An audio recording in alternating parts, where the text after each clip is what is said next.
What's upper Dub Nation? Little ad hoc going of live here.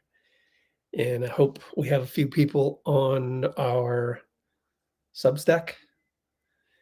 My background sucks, I guess. It's not tracking my face very well.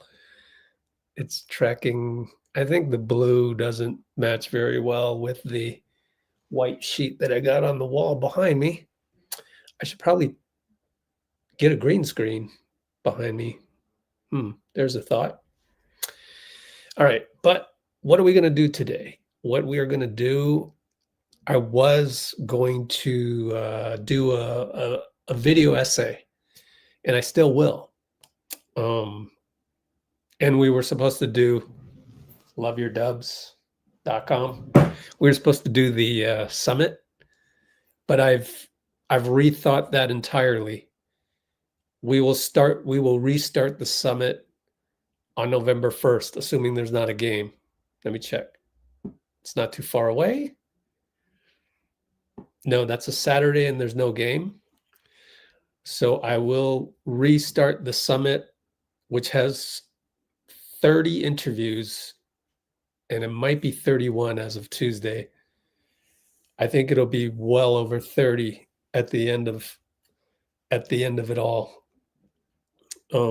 But the summit is going to be in November now and will culminate on Thanksgiving. I just needed some mind space between now and really diving into that, because everything was the I Love Lucy candy wrapping scenario. So getting some housekeeping out of the way. First of all, how best to describe this? Everything that we're doing right now is pretty much for the Love Your Dubs Summit. What is the Love Your Dubs Summit? And I need to add that to our intro for stuff. But one easy way to show you is now we have at the beginning of nearly every video that I post, and I will do the same on this particular video, which this is a live. I'm going to take this live and edit it so that it is a video essay at the end of the day.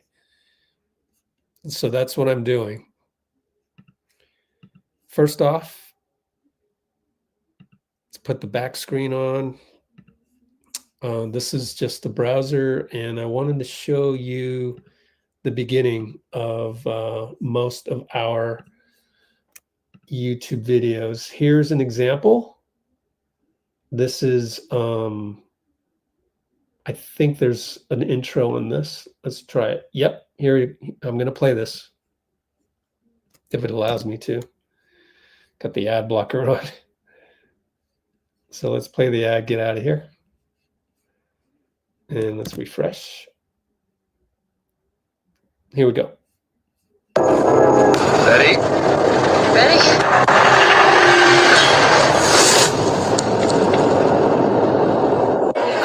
So all of our videos are starting that way. I just put the Denver highlights one with that as well. The Denver one, there's going to be another Denver one. Great game, right? This one is portrait mode because it has that little icon. Nevertheless, let me show you the portrait mode version. Ready? Ready? So same thing, right? loveyourdubs.com. That's where we're going to do Thanksgiving themed thank you to Dub Nation. What does that entail? So here's what I'm here to tell you. Love Your Dub Summit. We have interviews with all of these speakers. There's 40 of them. I think 39 to be exact. There's 22 hours of content. There's, if you upgrade your ticket, there's the vault that has all of the interviews here. Now, we're going to run each of these with the exception of, say, Coach Nick, Yossi Goslin, Kelena Azubuike, Glenn Robinson III, IG, who is JK's right-hand man. Those we will show snippets of on Thanksgiving, and then we're going to go to a private feed where we get to watch those at the premium price. So there's an upgrade to your ticket that'll get you the vault that has all of these. And the thing, obviously I screwed that up, didn't log in by accident. So let me get away from that and log in real quick. And that's why we're doing this live real quick, is just because lives tend to go sideways sometimes, but that's okay. It's a different element with lives. So let me go back now that I've logged in. And again, the vault, this is what you get. You get all 30 plus interviews all at once. You get all these bonuses down here. There's a list of bonuses, which I won't go too far showing you, but like there's discount codes for apparel. There's raffle for 3 more of these books if you register at loveyourdubs.com right there. Just even for free, we'll give away one of these shot ready books, which our good friend Arbel says he's on page 78, just enjoying it one by one. And that's what we're going to do. Thanksgiving is do all of these things. That's centered around these guys, and they'll hop on. They'll just randomly, they will hop on into the live randomly. You just don't know when. And then some of them will be like, oh, okay, you're hopping on right now. We're going to go to a private feed right now. Now you can keep watching that other one, but on the private feed, yeah, that's where the action happens. And you got to upgrade your ticket right now. If you upgrade, it's only $30, the magic number 30. And to me, that's cheap, because you do get, what do you get with that? Well, the main thing that's worth way more than $30 is you get our Discord VIP server, which let me just show you right now. I guess I'll start the video essay with the Discord. So let me write those in the notes real quick. So I always take notes. I always put the timestamps in here. So started at 000 with explainer of the Love Your Dubs Summit, loveyourdubs.com summit, culminating the month of November, and then a marathon on Thanksgiving itself. So if you're not that much of a fan of the NFL or other teams, say non-49ers, you should come here, because it's going to be Dub Nation like crazy. And I have not updated the website to reflect what I just said the last 8 minutes and 38 seconds. Now, what we're doing right now is showing off our awesome VIP Discord server, which comes free for the upcoming season with an upgraded ticket at loveyourdubs.com. Currently $30. The price goes up if you wait too long, okay? What do we have in here? Well, let me show you. Right here are the feeds for the VIPs. On any given night of the NBA, including tonight, you can just go right here, search on video, and this looks better on a mobile phone, by the way. And you'll have all the insider video you could ever ask for from every freaking franchise, because we have all of the beat writers from every franchise. DeAndre Ayton, the Lakers game just got done. Back here, there was the Kings, Sean Cunningham of the Kings. It's just a treasure trove. And that's what we're all about. Between this and the Love Your Dubs Summit, you basically don't need anything else. You could go hibernate somewhere and you'd be fine. Now, granted, you'd want access to watch Warriors games too if you were to hibernate. But aside from that, here's more. Like Joey Lynn follows, I think, the Clippers. Man, here's a random. I mean, what is this? Check this out. This is the Clippers locker room. It's been good. Been going well. I have a bunch So anyways, we're going to see the Clippers on Tuesday, by the way. So we'll be sure to check out Joey Lynn's videos on that day by merely searching on Has Video in here. And there's actually a faster way and more elegant way on mobile. So you get this as a VIP member of our Discord. Now, to be a VIP member of our Discord, I mean, you could just pay $5 a month. There's all kinds of links in here that will tell you how to do that. But the better way to do it is just to go to loveyourdubs.com, upgrade your ticket one time, get access to the vault, and have the VIP stuff on Discord all there for you. So if you were to spend the $30 on here, then you get it. What is that? The equivalent of 6 months on the Discord? So a huge, huge discount.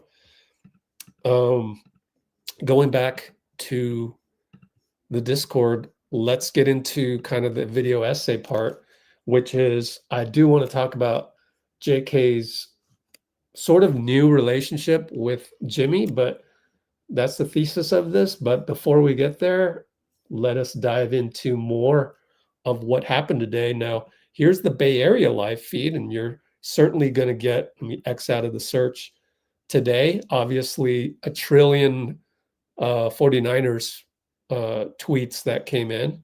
That's fine. Here's something that came in at 5:08 p.m. The Grizzlies, that affects us tomorrow. The Grizzlies will sign Charles Bassey. I went to the VIP commentary and asked people to say, okay, predict how many points and rebounds Bassey will have. And I said, thank you, Dean, for writing all this. Dean Agon kept it real, 4 points and 4 rebounds. I said 15 and 10, just because we always have trouble with new guys. That was the point of me having this comment. And if you're a VIP, you can also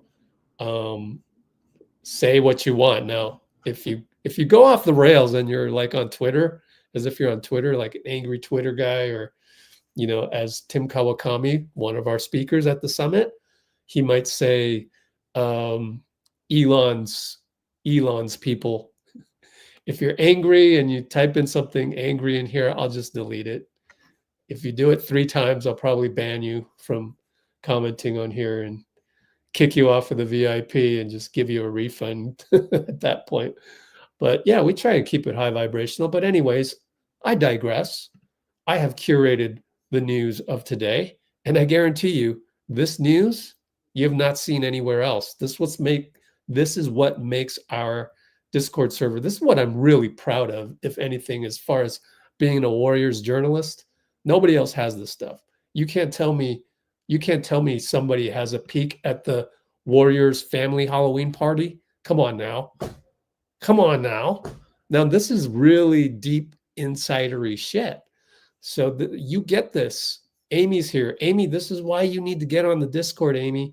You got to get over that hump of the technology barrier, get on our Discord, and take a look at what it's like to be a Warriors employee, a Warriors player, perhaps, go to the Halloween party. This is why I actually forgot to write this here, which I will update after this, is that this explains why earlier in the day they had all this Halloween stuff in the Bill King interview room, because that was part of the entire Chase Center being a family Halloween party.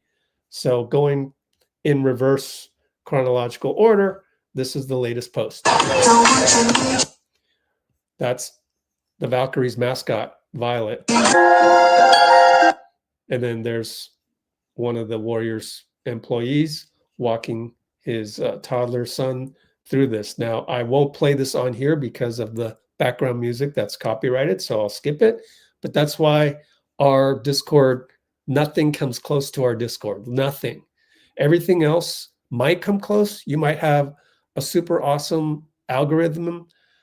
You might have a super awesome algorithmic feed in Instagram. You might have a super awesome algorithmic feed in TikTok, but it does not categorize everything under anything. There's no cataloging of this.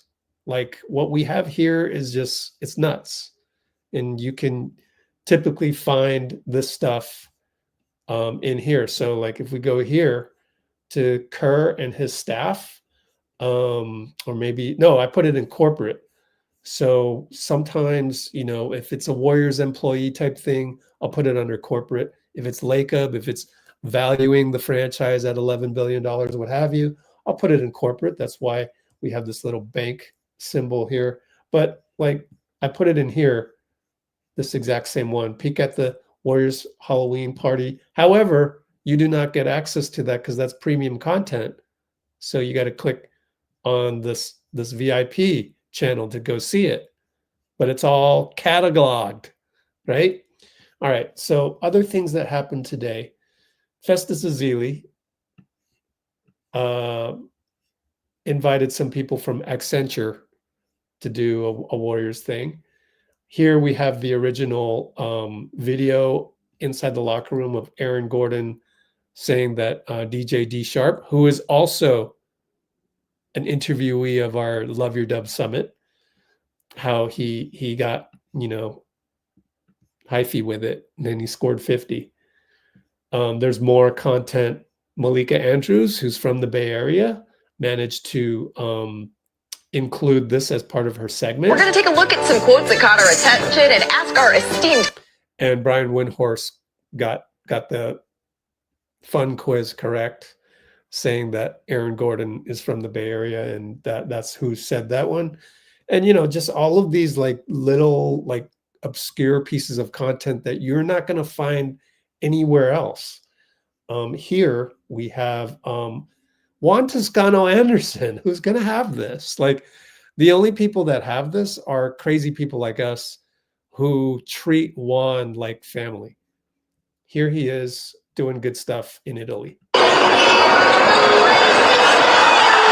Oh, dunk. Now there's background music. Don't want to play that. Don't want to get demonetized by YouTube. And actually there was another one here, him and his son. Sometimes the VX Instagram does not embed properly. Matter of fact, let me try and fix that right now. Sometimes all you have to do is just to re-enter it, but who knows? May or may not work. We'll see. Takes a while to re-render. Let me see if it worked. It did not work. Oh, well, sometimes you move on, but you could always click on this. Let me see where it goes. Oh, I accidentally did the same thing. Oh, that's what happened. I put the wrong link.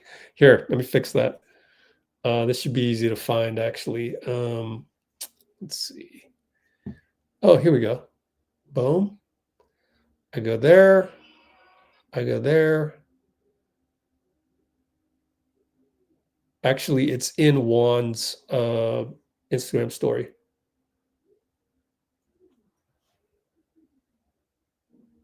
There it is. Just have to copy the right one. Copy that over. Of course, I need to copy it in two places.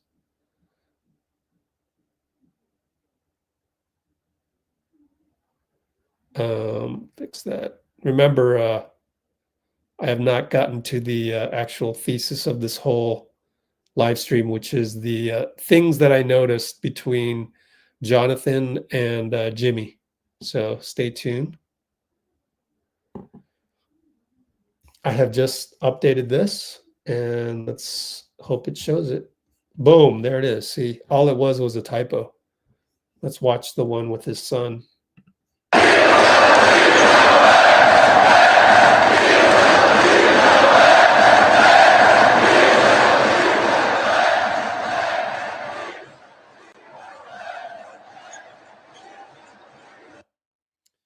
Yeah. So this one, since I grabbed it from Instagram, I didn't consider that VIP level of content. So I copied it over to Former Dubs. So if you have the free version, you can just go to Former Dubs and you'll see it right there, the exact same one. I just fixed this just now. So this is an example of the news that we have that's really just totally different than anywhere else you will find. So let's keep going up because we want to cover like today. And today at practice, now, first of all, I was supposed to have somebody at practice, but honestly, he flaked out. So I've got to figure that out. I don't see the Warriors practicing again until November 24th, believe it or not. So that's, I guess, breaking news as well. I don't see them practicing until November 24th. So that's kind of an interesting development. So Warriors probably won't practice again until 11/24. They've got a lot of road trips and then they're coming back and then they go away, then they come back, then they go away again. It's just every other day. It's crazy. And we do have the 5 back-to-backs right in the beginning. A lot of people are complaining about that. But like I said in a previous live stream, at least we're getting that over with in the beginning, right? So again, Al Horford will not play tomorrow. So 5 back-to-backs to start, but maybe that's a good thing. Just get it out of the way. At least it's not at a time where it's late in the season and we're really, our veterans are really tired or whatnot. Okay. Now you can counter argue that saying, well, we don't have Seth Curry, we don't have DeAnthony Melton. Yeah. So there's arguments back and forth, but at least I'm the only one that's pointing out something that's, let me put it this way. I wouldn't be surprised if the Warriors themselves, Joe Lacob, got on the phone with Adam Silver and said, hey, look, I know everybody needs to do back-to-backs. There's no escaping back-to-backs. I know you need to start at a certain time in the fall. You're going up against the NFL. You're getting creamed by the NFL. You really are, because like I can see it. Like there's more engagement on the 49ers right now. Even, I mean, they are 5-3. They're doing pretty good, but there's more engagement on the NFL than there is for basketball. And so so what I'm saying is that Adam Silver is not going to change the schedule anytime soon. They always lock down the finals in June. If anything, it would stretch past June. You can't stretch it past June because of the draft and free agency. You just can't do it. So I think they've weighed the pros and cons. It's just going to stay that way. Now, if it's going to stay that way, then everybody's going to be doing back-to-backs and everybody's going to be doing the same amount of back-to-backs that we've seen. They've mitigated it where our back-to-back so far was like home and then to Portland. Tomorrow, it'll be home and then to LA. So it's not as bad, quote unquote, but it's still a back-to-back. And when you're 35 and over, that gets a little difficult. So I get it, but we're not outraged here, right? That's the difference with Let's Go Warriors. So yeah, Adam Silver is not and cannot change the schedule. Like NFL in the fall and free agency July 1st. There's just no way around that. I don't even think the Players Association would want to change free agency to make it go later. Like, no. I mean, you could run the finals into the end of June, but that would be maybe a possibility. But I'm sure they've thought of it. Like, you gotta give them grace. You gotta understand that these are smart people. They've probably thought of it. It's the same thing when it comes to judging Joe Lacob from the peanut gallery. Like, people are going to say, oh, he's a terrible owner, this, that, and the other thing. But those of us who know better, who have contacts that are 1 degree away from the owner himself, we know that they know certain things, that they've already dissected it and looked at it from different angles. So you got to trust that people aren't just always dumb, right? That's what outraged people think all the time. They think people are dumb. Now, outraged people are going through something, so I give them grace as well. So I don't want to sit here and, just be dogmatic and say that's bad, that's bad. I just want everyone to just love your dubs, right? Just have some love. Let's keep going. Now, I went on a tangent there, but it's all because today in practice, Steve Kerr said Al Horford will not play, but he will suit up against the Clippers, and the Warriors want him for the Zubats matchup. Now, that was specifically Danny Emmerman saying that. Technically, he could be wrong, but technically, he's probably right. Like, that just makes sense. However, there's also a video, thanks to the great Joseph Dycus, an up-and-coming guy, writes for Bay Area News Group. We had him on 2 nights ago, post-game. We will have him on more as well. Tomorrow night, I got DeMichael Cole of the Commercial Appeal.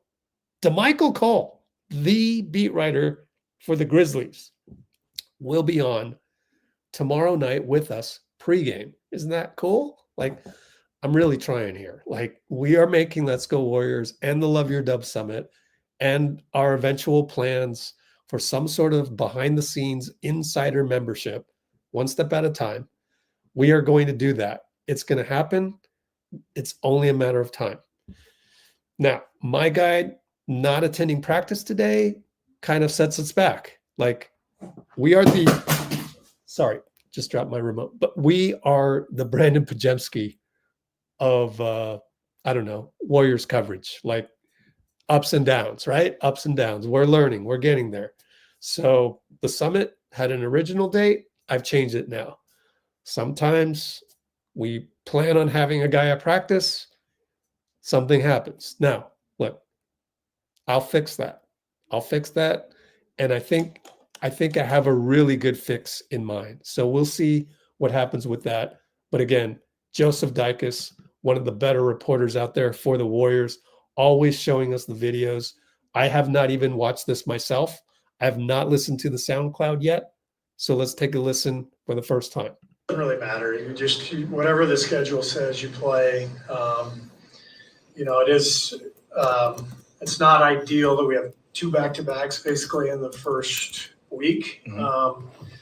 5 games in 8 days is a lot, particularly at the top of the season when the guys who play big minutes are still ramping up to get to that level. So it's not an easy schedule, but the schedule isn't easy for anybody. So there's no complaints. It's just how do you handle them?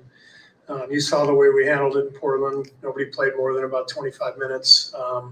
We didn't play very well, but we didn't overtax anybody either. So I think we should be literally in better shape going into this back-to-back because we had yesterday off, today a good practice, and we're a week in. We're 3 games in, so guys should have better rhythm. Al won't play tomorrow, and he will play against the Clippers. And other than that, we'll lean into our depth and keep playing people, in combinations that we believe in, and hopefully use our depth to get through this next back-to-back. How much of that? Okay, so we knew that was going to get cut off right there. And I think Danny Emmerman asked him how much of that is Ivica Zubats. And I wonder what he said. I mean, we could go to SoundCloud and listen to the entire Steve Kerr thing. We won't do that because, again, this video, I wanted to talk about Jimmy and JK and something that I saw from the Nuggets game. Now, I have not been able to look at your comments, and it's great to have Paul Hansen here. Hey, Paul. So thank you, Shivansh. I've also not tweeted out, and I got to remember that. Next time I go live, give myself some extra time to tweet out the link, even though it's 11 p.m. here on the West Coast, and it's like, I'm surprised Bruce, did Bruce chime in at all? I don't even know. Like it's 2 a.m. or 1 a.m., 2 a.m. over there. Oh, thanks, Dean. Yeah. Oh, hey. Whoa. Look at that, Amy. That's a heck of a comment. I got a screenshot with the love your dubs in the background. Okay. I also saw a great one from Paul. So thank you for joining us. And let me show the vault here. Let me scroll so the vault shows up right there. Yeah. Oh, thanks, Amy.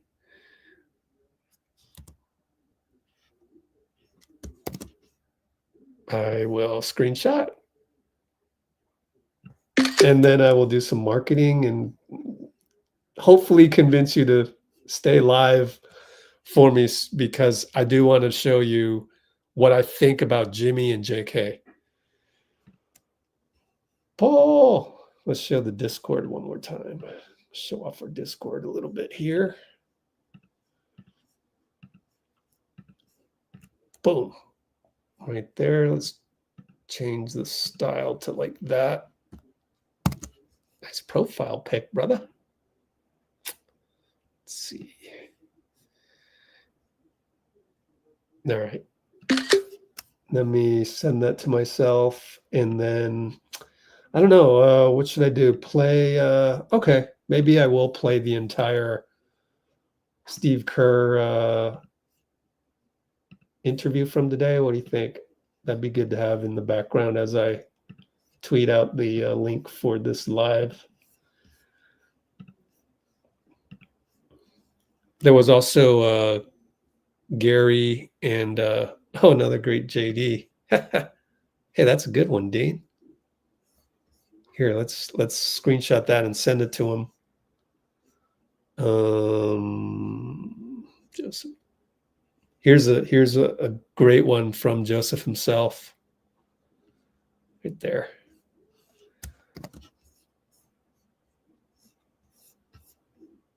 Up and coming rising star is Joseph Dycus. What he's doing reminds me a lot of Anthony Slater. Of course, Anthony laid the blueprint down,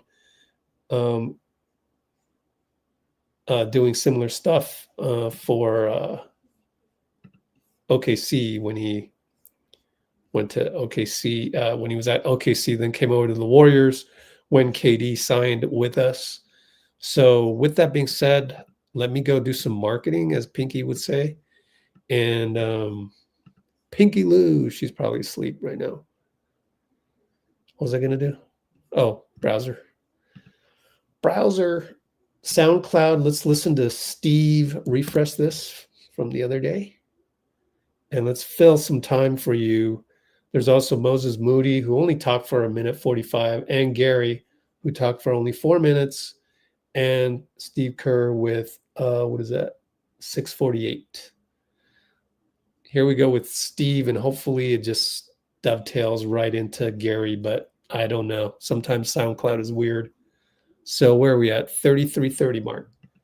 Later in the year, or just does it really matter? I mean, it doesn't really matter.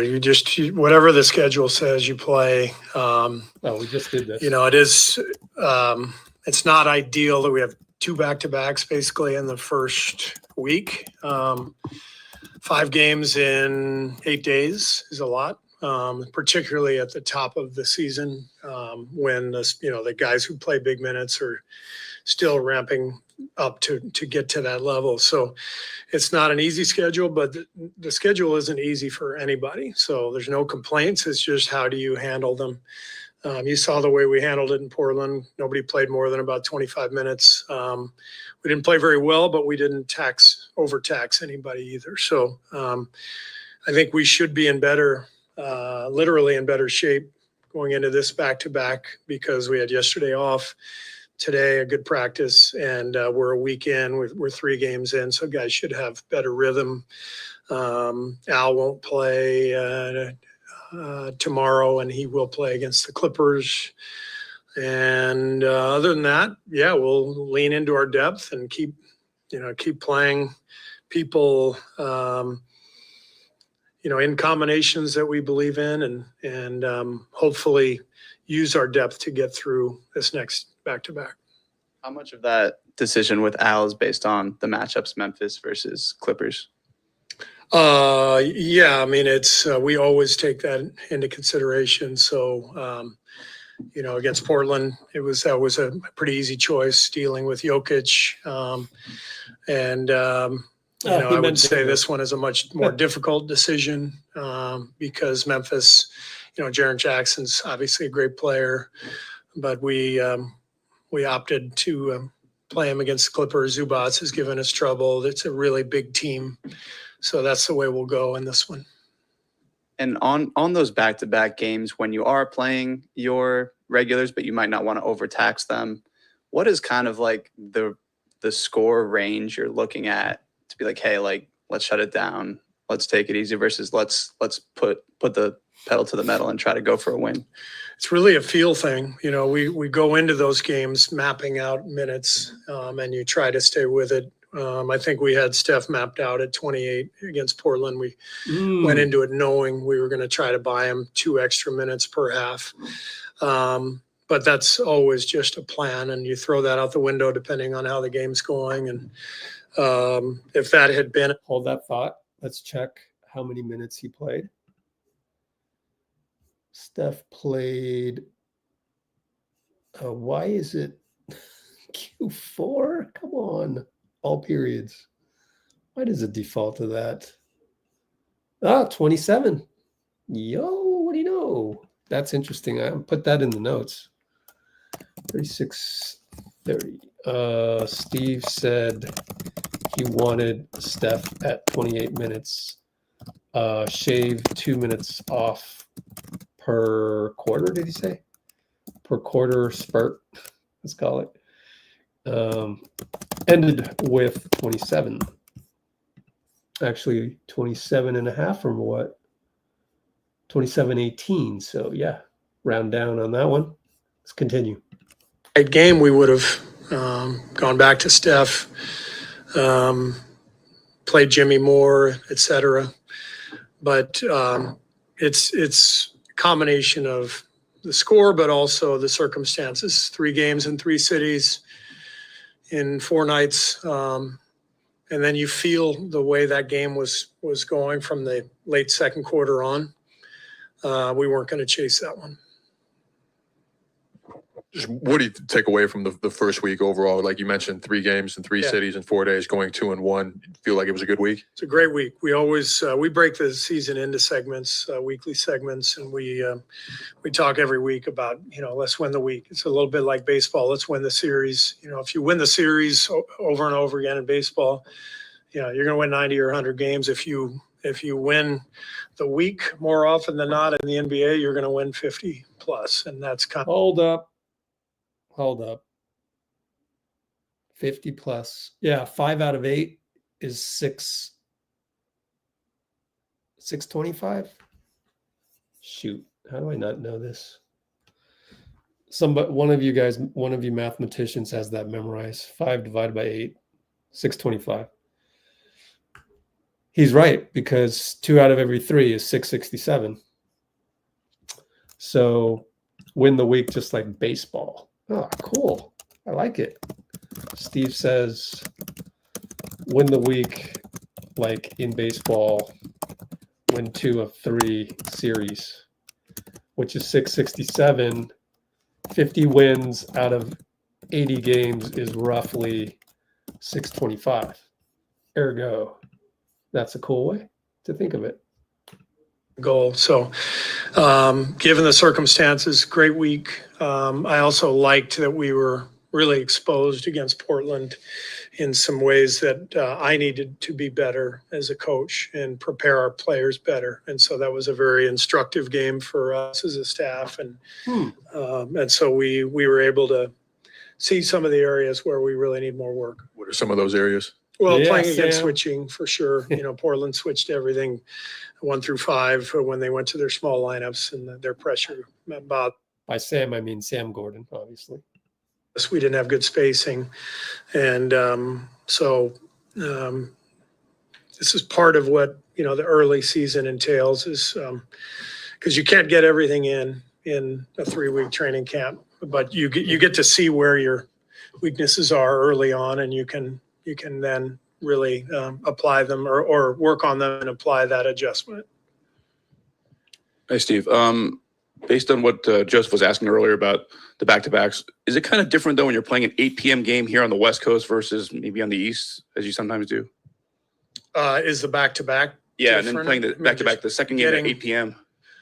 Yeah, I mean, that's an adjustment this year, with the new TV schedule. We are going to have some 8 p.m. starts. I don't know that it's really a big adjustment. You do get the extra hour of rest if it's the second game. You get an hour less rest if it's the first game. So, these are not really things that we can do anything about. So we just go out and play. Moses Moody came back last game, played about 20 minutes. Do you expect him to play both games of the back-to-back, or? I haven't talked to Rick about it yet, but I did talk to Moses today. He said he came out of that game feeling good. He just didn't have his rhythm or his conditioning yet. So I'll talk to Rick today. Steve, did everybody else do everything today? Everybody other than Melton, of course, and Tui, but yeah, everyone else was engaged in practice. Yeah. Did that Portland game sort of give you any ideas of how to handle when Horford's not available, how to supplement the spacing that he brings when he is in the game? The spacing needs to happen no matter what, no matter who's out there. In fact, spacing is more important the fewer shooters you have out there, because a lot of guys who are traditionally not space players. Gary Payton's a great example, right? He's a great cutter, and he wants to get behind the defense. He wants to make cuts, which is great, but we have to start out with space. And we had a lot of possessions the other night where we didn't get to our space, and then you have no outlets against that kind of pressure. So the spacing was a big problem. It's something we worked on today. It went to the post game. Okay, so I got to manually change that. Give me a moment. Let's put that in swag. Benny Gold designed the new W logo. It's on the Discord now. Darius, what did you learn about this team over the first week of the season? Things you want to do better, things you thought you did well, just as a team. I think we're pretty solid. Clean up the start of the games, turnovers. Just come prepared and ready. Just being locked in and ready from the start of the games. Take care of the ball. Get our spacing right, whatnot. Transition defense, I believe, just getting back and building the wall when we need to. We did a lot of things good. Once we get in the right space and run the floor, good things happen. So just focus on trying to create that picture over and over again. Steve mentioned that one of the things that might have given you guys trouble against Portland is the way that they switch. When a team is switching 1 through 5 kind of aggressively, what are the keys to countering that? We just got to set screens. Be able to set screens, low screens on the defender. Just create a pocket. So, when they do switch, we got an advantage on them, and just continue to, like I said, get that picture, and just rep it. Are there any difference between how back-to-backs feel early in the season as opposed to later in the season? You don't get them later in the season, and hopefully for playoff contention teams that gives you a little bit more time to rest on the back end. So kind of don't mind them getting them out the way early, but He doesn't mind. Slippery slope depends on how you handle the early ones.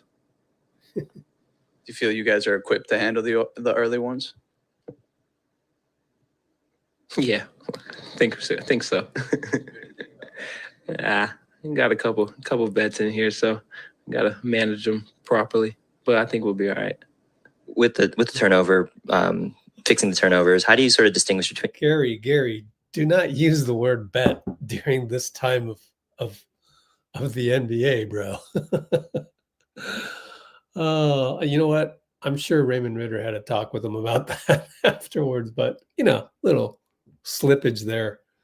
But yeah, when I was on the beat, they would not want you to tweet out the fact that they're betting on this half court shot. Like, so I'm surprised. I'm surprised GP2 said that.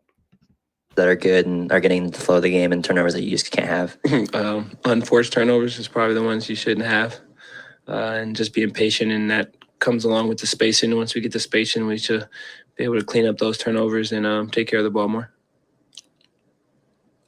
What have you made of the way that Will has played so far on both ends, but particularly on the defensive end? He's picking up a lot of things quickly. He has great teachers, great vets.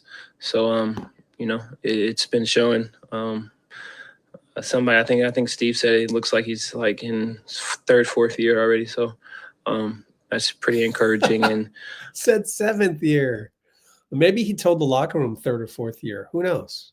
It's kind of funny though, because if you remembered the one of him saying 7th year vet, then he just got it totally wrong. Although he said 3rd, 4th year, 3 + 4 is 7, so maybe it was one of those. I don't know. That's gives him a lot of more confidence, to have that type of confidence from your coach early. So just continue to do what he does and keep learning, and I think he'll still be in this rotation, later down the season. He plays a similar role-ish to you, similar position. Are you one of those great teachers, great vets that he has? Oh, absolutely. From everybody, from the young guys that's been here for a little bit, everybody's been, giving him a little tricks and trades of, what he can do and just trying to continue to add to his game. But he's a smart player. He's a champion. So, he knows how to play the right way. You and Steve have mentioned the turnovers being attributed to spacing. I was wondering, what is something about the spacing that you could do, or the team could do better? Like, is there a particular set or something that you guys are struggling with, or just? No, just getting. Can I just say, Joseph Dycus, he's going to be good, man. These questions are really good by him. In transition, stay in space and let our guys, with our playmakers, operate with space. Don't try to, crowd the ball. When we run, just get to our spots in spacing and transition, and, good things will happen. You guys are great. Later in the year, or just So are you, GP. Although there was a question, I think we'll see it on the Discord. And I don't know that I heard that. It was about Halloween candy, though. Here's Moses. Moses, how do you feel? First game in Portland, have a couple days off. Just how do you feel physically? You feel ready for more minutes, or still kind of taking it day by day? Yeah, I'm good. I'm ready to go. I feel great. How serious was the calf thing that you were dealing with? It was really minor, no structural damage or anything. I got the MRI and everything, but really was just strengthening it and precautionary. I'm in a good place. You were shooting it really well in the preseason. Have you been able to continue shooting and everything while you were recovering? Yeah, I've been able to keep getting shots up, still feeling good. How do you sort of, getting back into like the rotation and everything, how do you sort of see yourself fitting into like some of the bigger lineups that you guys have been able to run?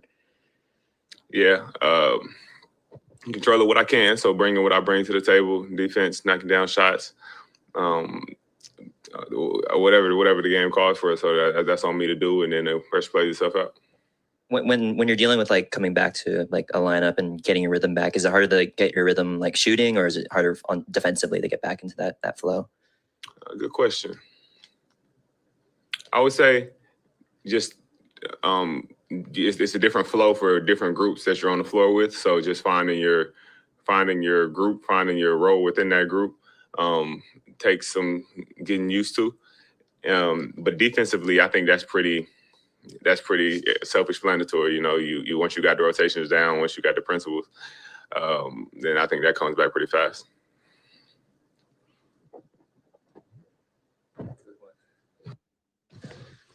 Oh, that's it. Just what did you learn about this? That's it. So Joseph Dycus did ask the Halloween questions after that, I guess. You know what I failed to look at is if they had possibly done a video of this. No, they didn't. Check something else. Okay. Coolio. Let me finish up. This whole time I was literally still tweeting out and hitting every platform. Thank you to the, I think 3 viewers on Substack. I really like Substack. A huge plus is that they give you clips of the live stream that you just did. So it's gonna be neat. I'm gonna figure that out.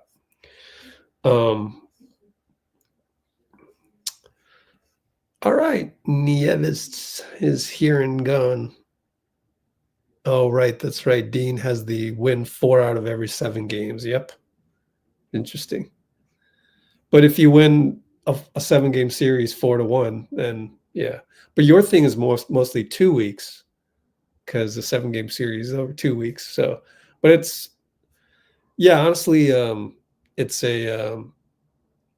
I like your 7-game series one because it's just more basketball related, whereas winning the week is more just like I mean, it's easier to keep track of for sure, but it is kind of more like baseball. But actually, yeah, is it? No, baseball is more like 2 of those per week. Anyways, yeah, interesting.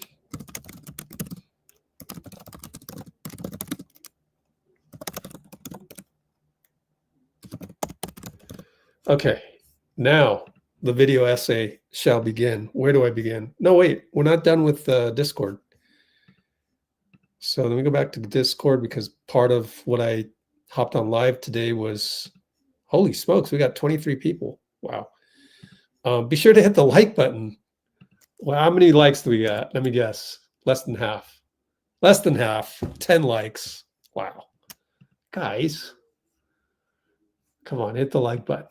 10 likes, 23 concurrents, only 10 likes. Please. Oh, and by the way, I need to run the banner. You guys that just joined us, you guys have got to go check out the Love Your Dub Summit. It's in the ticker. We have, oh, wait, that was last night, so I can't say that we have Joseph Dycus again, but here.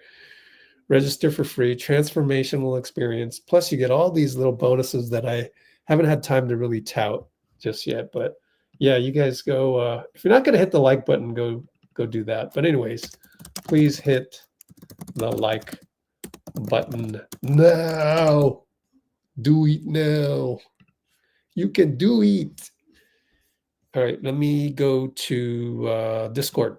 Our super awesome Discord. In case you didn't know, you go register for that Love Your Dub Summit. You'll get access to this Discord.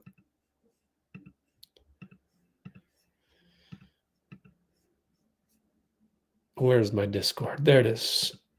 Continuing on. So Gary Payton said his favorite Halloween candy is candy corn.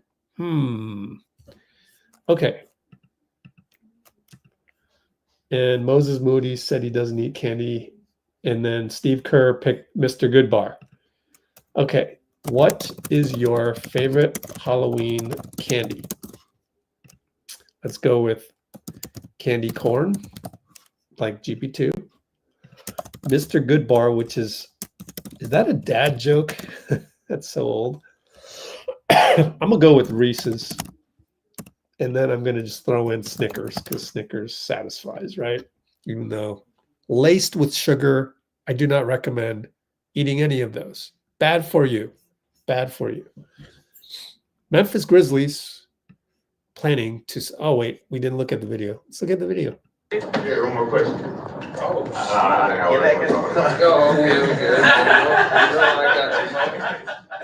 The candy corns. Candy corn. Yeah, that's your favorite. Wow. Yeah. And then Moses went up. Okay. Cool. Who is this guy? Is that Danny Emmerman? I mean, I wasn't paying attention.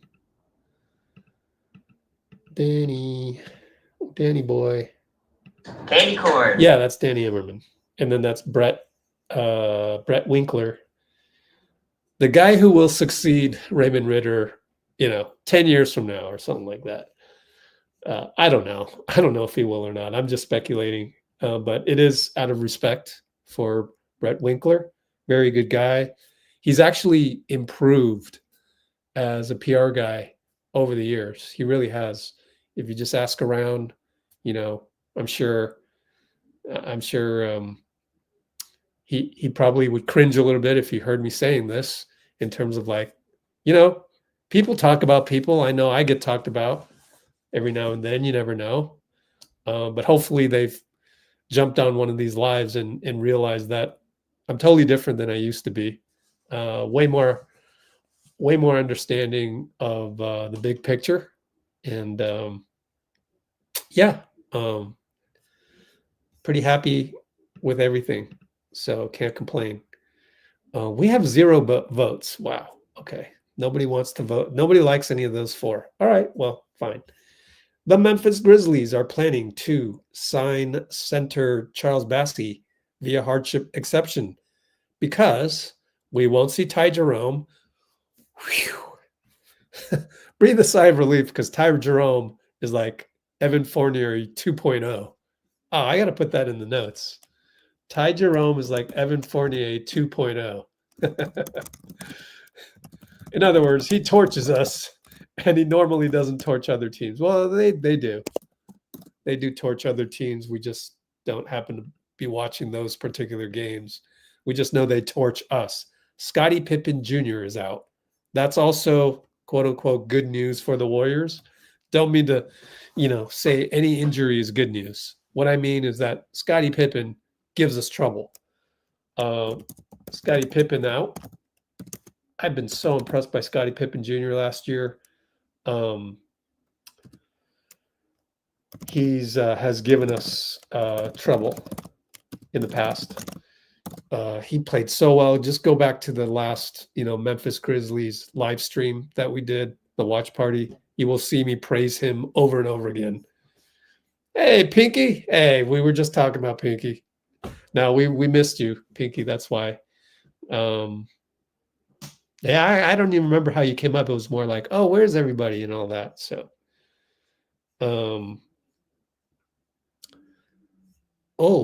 Dean had a good comment. Moses and John develop a pride on. Oh, nice one, man. That's a great comment.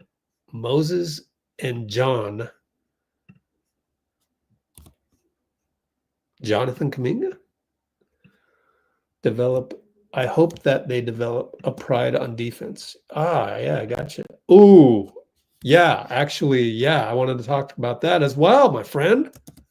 We are going to talk about that as well, as long as the Instagram that I have of it, oh, shoot, I better have it, does not have background music, but let me try and find it. Sorry.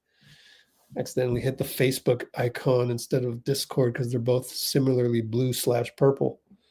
Let's see. No.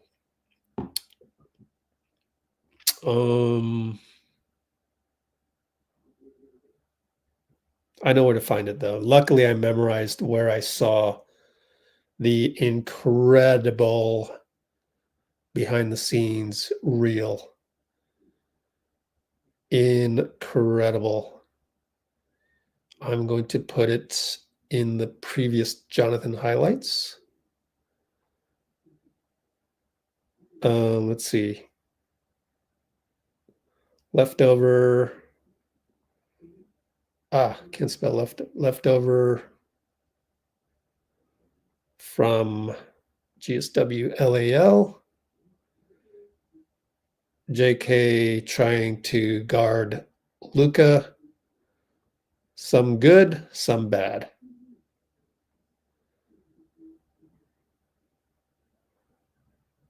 I wonder how Michael Jordan would use this tape. And I want to ask that of you guys, those of you who remember Michael Jordan. I'm so glad this came up. And it came up because I was thinking of I was thinking, thank you to Dean Chambers, the inspiration of various things to talk about. You never know where it comes from. So can't wait to talk about that. And I still haven't gotten to my thesis. We're still going through Discord, which is fun, right? Brandon Clarke is out. He always gives us trouble. Zach Edey's out. So all of these big guys who give us trouble, so has Brandon Clarke and Zach Edey. All of them out and replaced by Charles Bassey via hardship, exemption, via Shams. That's why I went to the VIP commentary here and I said, okay, Charles Bassey, he's going to get 15 and 10 on us, isn't he? it just happens. Now, are we going to underestimate Memphis? Let's do another poll. Given all their injuries, given all the Grizzlies' injuries, will our vets, and it's always our vets, it's always Draymond. Call a spade, underestimate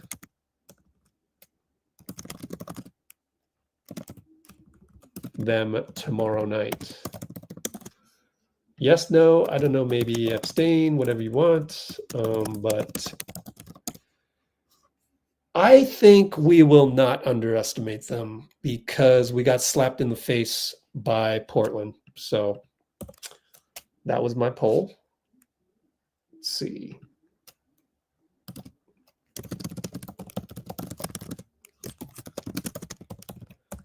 I did a poll on favorite Halloween candy, and Snickers came out. Candy, ooh, candy corn. All right.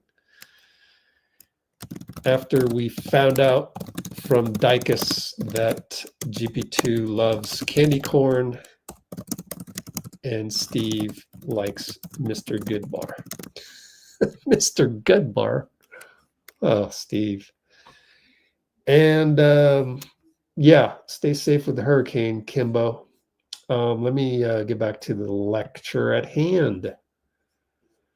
So I just put this up. Benny Gold designed the W logo. I don't know why it did not preview the threads. Usually it does. I'm disappointed.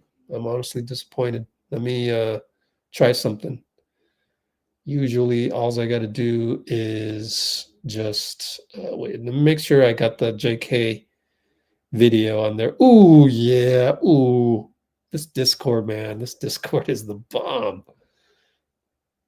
Here I am touting my own creation, and yet I really do love it. Like, legit love what I've created. We got to figure out how to tell the world. So you guys help me figure out how to tell the world, how to educate them on how great our Discord server is. VIP version, of course. Let us continue. Yeah, I don't know. I don't know what happened there. Maybe the link sucks. Let me try the link again. Search Benny Gold. Benny Gold. There it is again. Oh, he's got a couple videos. Copy link. I don't know. Is it any different? Nope. It's exactly the same. Actually, it is a little different. Let me just type that in and see what happens. You can see I just typed that in.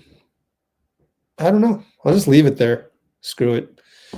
So we looked at the Halloween party for all the employees. We looked at Festus Ezeli giving a speech to Accenture, which, fun fact, I used to work at Accenture in my previous life, 3 lives ago.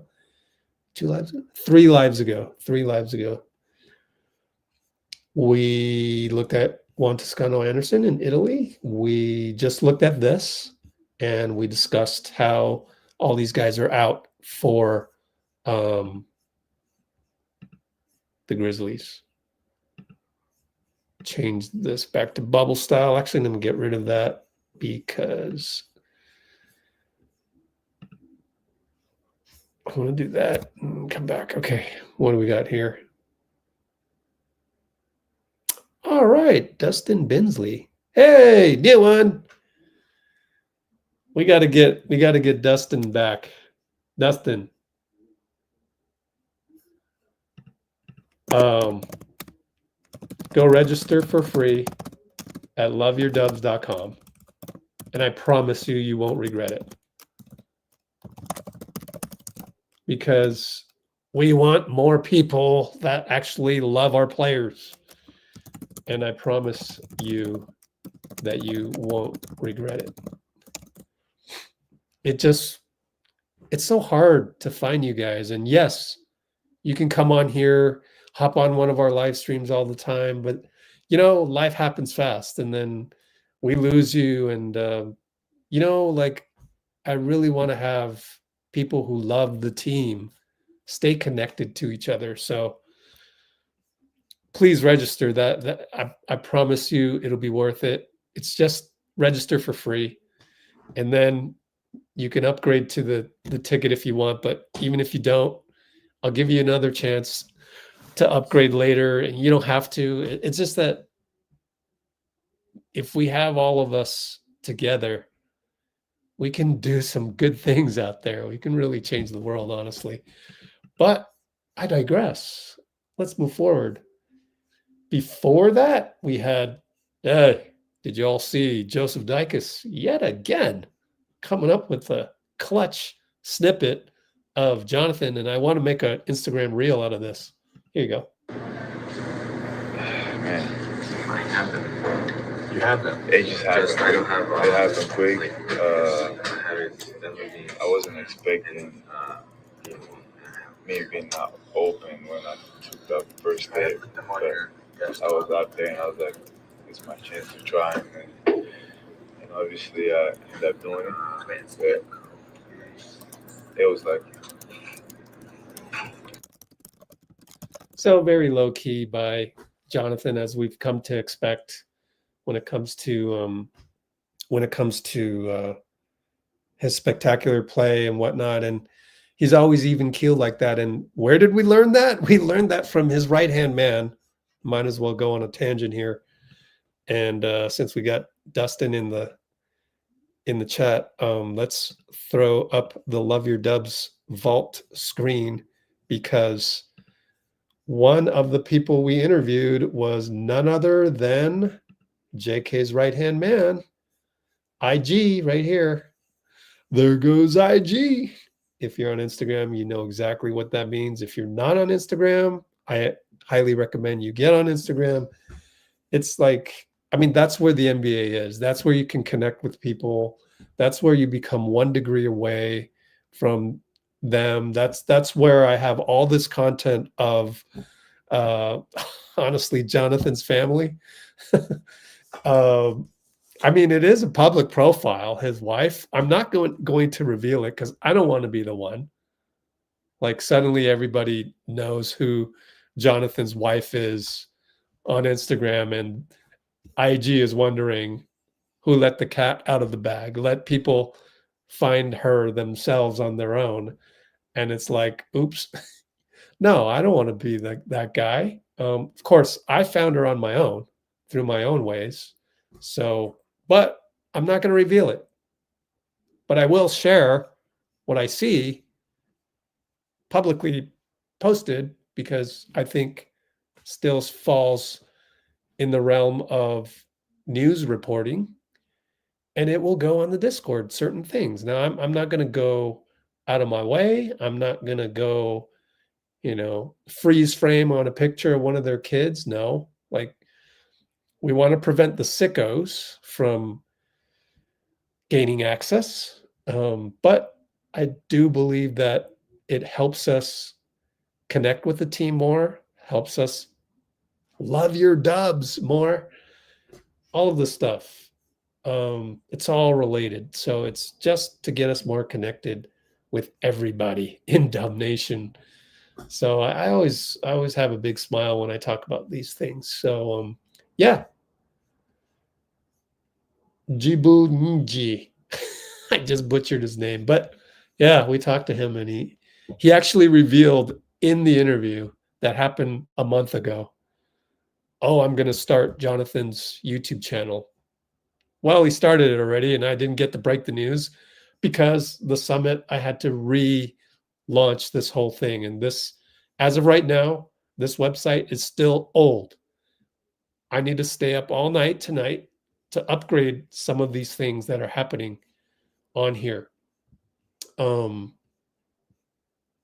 it will evolve over the next week. So give me some time.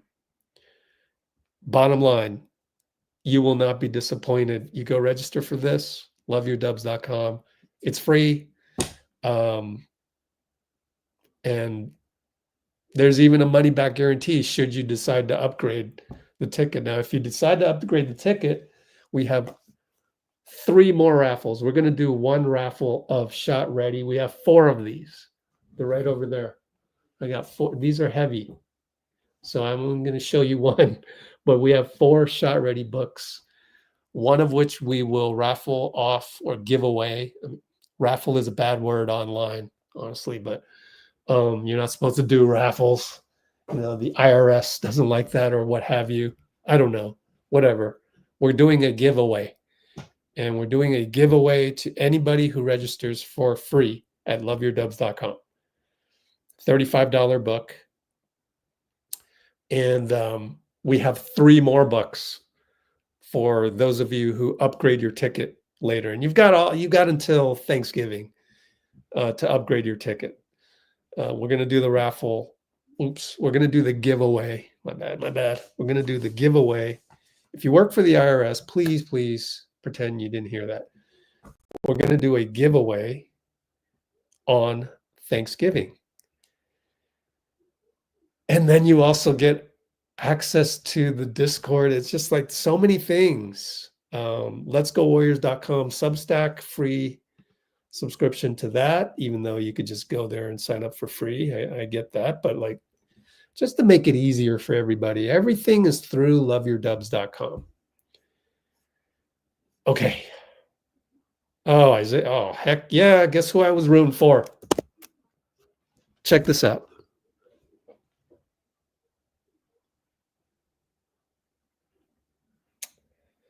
I got this off of eBay eons ago.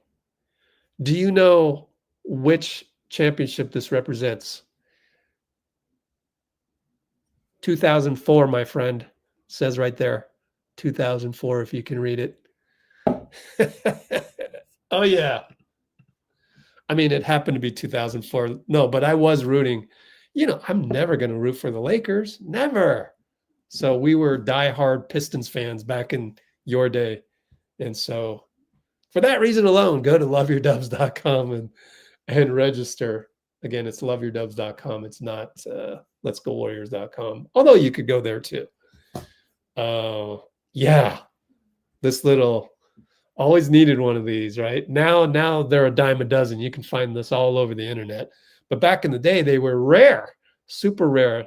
2004 when I bought this, or maybe it was 2010. I don't know. But yeah, you had to buy it on eBay. You had to keep looking for it. And it was cheap because people didn't know that. I don't know. It was just like, I got my little Larry O'Brien. And then we win 4 of them later, which is funny. And I have none of those because I stopped collecting things and I'm not a materialist. So matter of fact, I'm thinking of giving away more stuff. But then I decided against it because there's a lot of shipping costs. And then I want to save that for our eventual behind the scenes membership. So that's something else later. Okay. Where were we? The Discord. I'm so glad you guys are here with me because I really just ad hoc decided to hop on. It's been over an hour and I still haven't talked about Jimmy and JK. I almost feel bad, but we had to listen to Jonathan, right? We had to listen to Jonathan. Wow, 110 marks. Sheesh. So behind. Kuminga video from Dycus in Portland on his dunk. Let us continue. Oh, you're gonna love these. You're gonna love these. Oh, the Jonathan highlights. Oh, our Discord's so awesome. If you register at loveyourdubs.com, I will give you information on how to get the Discord. Let's see if there's anything else. I did the behind the scenes. It's on our channel. I need to actually, sorry about this. Forgot to put this live on our Discord. How could I forget that? I'm doing that right now. I've got to fix the handle because when I copy from threads, it doesn't work. Okay. There we go. Boom.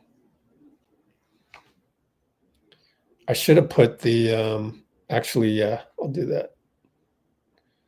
I'm going to attach the screenshots that we've done so far. There you guys go. That should be fun for some of you who are mentioned in that screenshot. Go check Discord. You're on there. Made you famous. This goes under previews and recaps, but it also goes under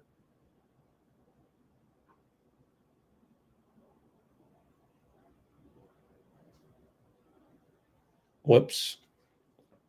Did the wrong copy and paste. Ah, crap. I keep messing this up. Let's do this right.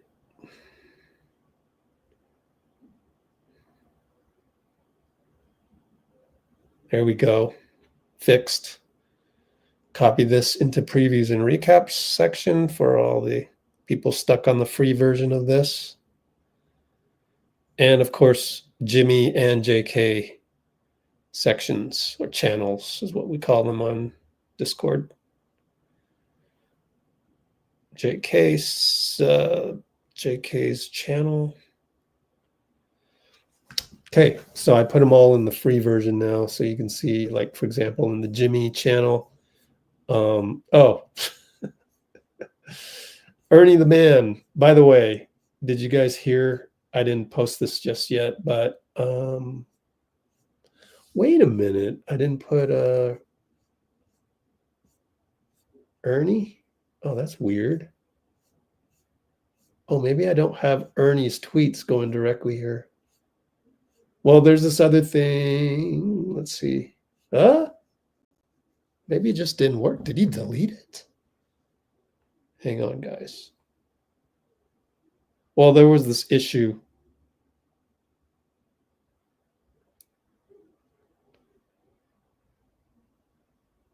Oh, is this from today? From Golden State Warriors. They have no. Okay. Ernie the Man. Ernie the Man. Following.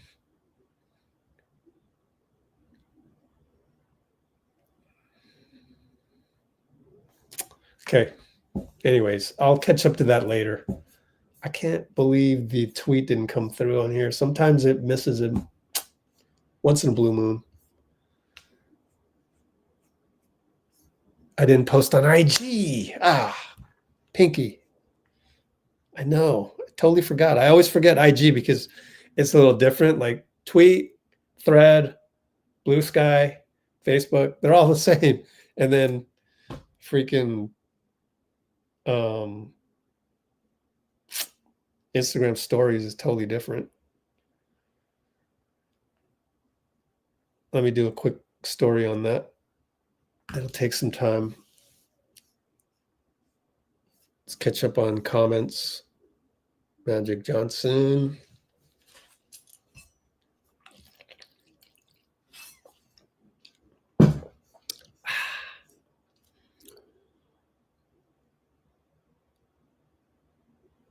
Oh, nice.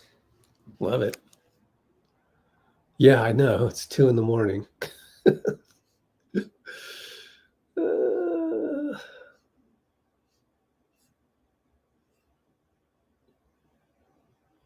LA woman Sunday afternoon. What?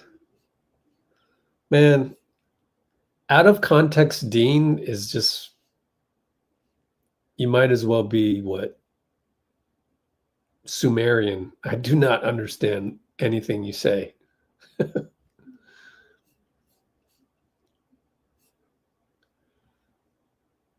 That Steph photo should be seen every live. What Steph photo?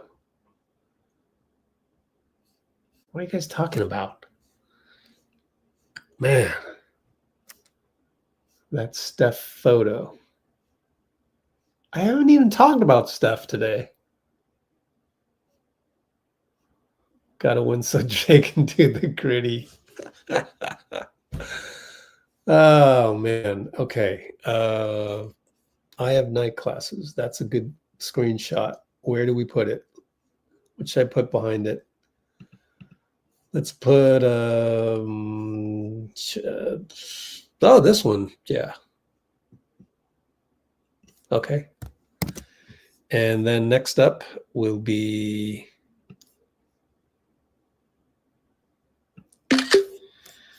screenshot that just for marketing purposes, maybe.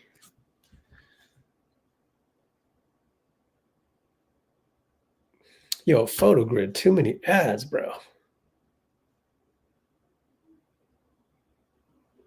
Ratio that way. Layout. Simple. Background like that. One more time. Another ad.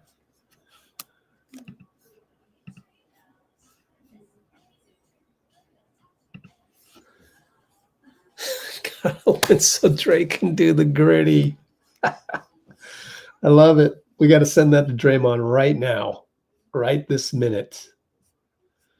Let's put a little bit of Zach Edey info here, which is, where was it? This Aaron Gordon thing's throwing me off because it's a couple nights ago. There we go.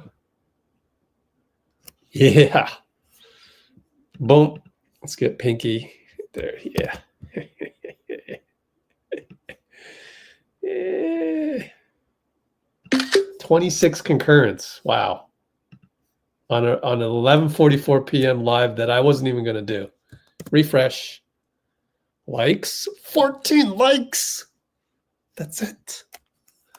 Come on, guys. Hit the like button.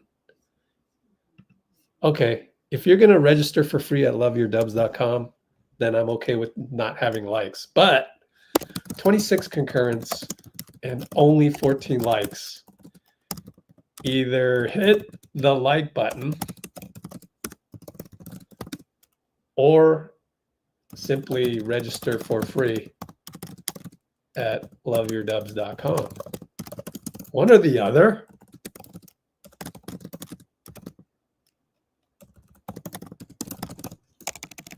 Come on, guys. Whoops, we don't want to send that one to Draymond. We want to send that one to Draymond. Oops. That was complete oversight on my part. Yeah.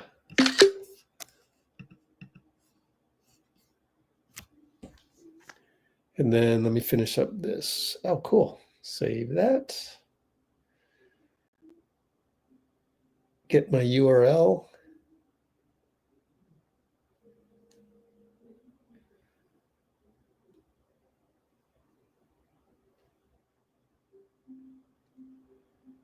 And post the link.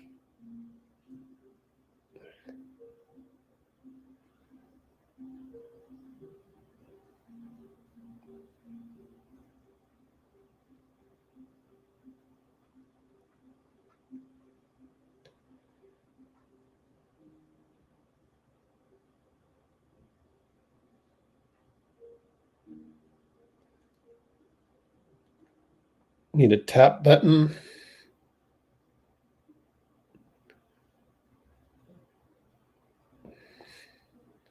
Put this here. Need arrows. Here we go.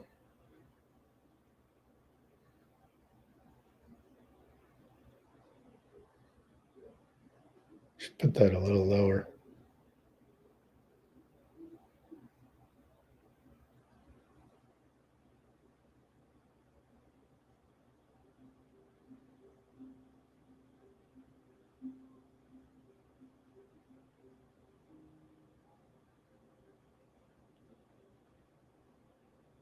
There, posted on Instagram. Pinky.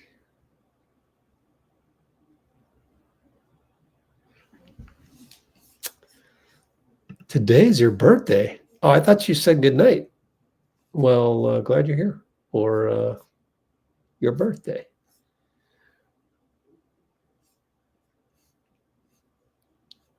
If JK's locked in,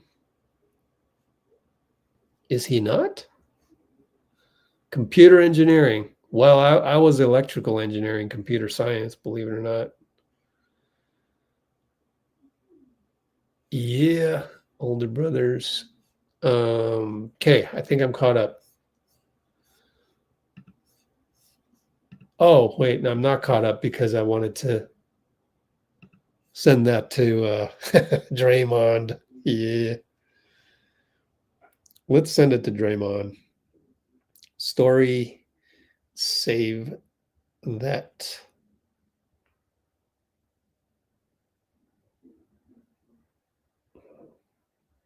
Ah, cool. 3 of them. Save photo.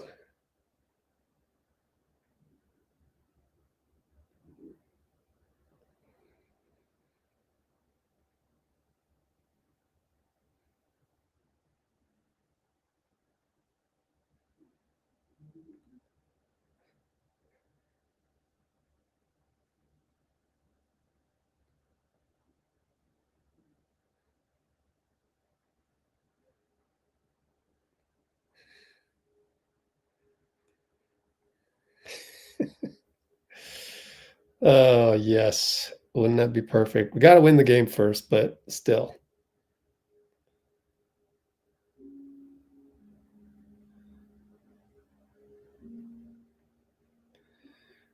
Link? Did I put the link? Yeah.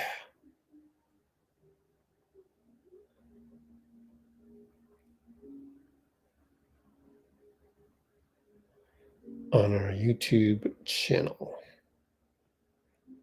Boop. I'll tell you what. Instagram keeps getting worse and worse. It's harder to move things. I keep changing it. Little things.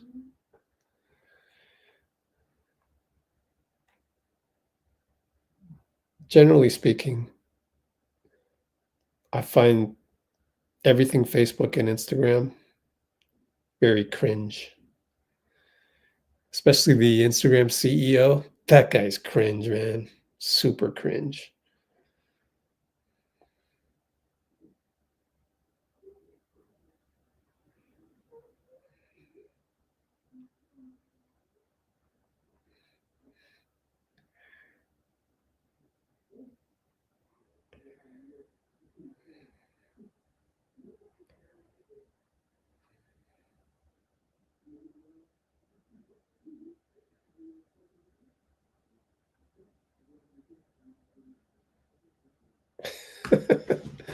Okay, where are we at now? Comments. 6 different Draymond. Oh, man. Yeah, the Bay Area Dragon one was cool. Shavanch, what reminder? Oh, City Edition. Yeah, 11/24. Yes. Wait a minute. I said they were going to practice next on 11/24. So that both things cannot be true. I meant 11/23. Oops. November 23rd is their next practice. So fix that in the comments or the description. There we go. Sunday the 23rd. Almost a month from now is their next practice. Isn't that crazy? Think about that. Wow. That's nuts. That's truly nuts. I could be wrong.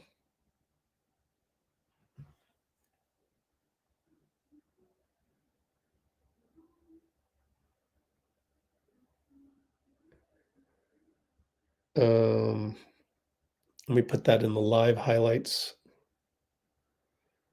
Make Pinky famous.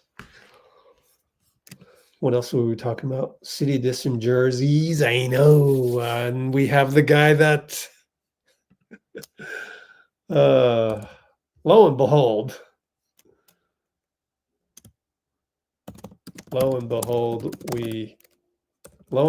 yes, we have the guy that designed those jerseys in the Love Your Dub Summit. Did you read that one yet?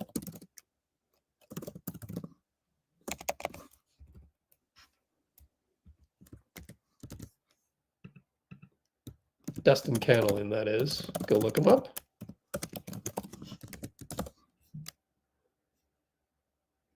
Have you watched that one in the vault yet?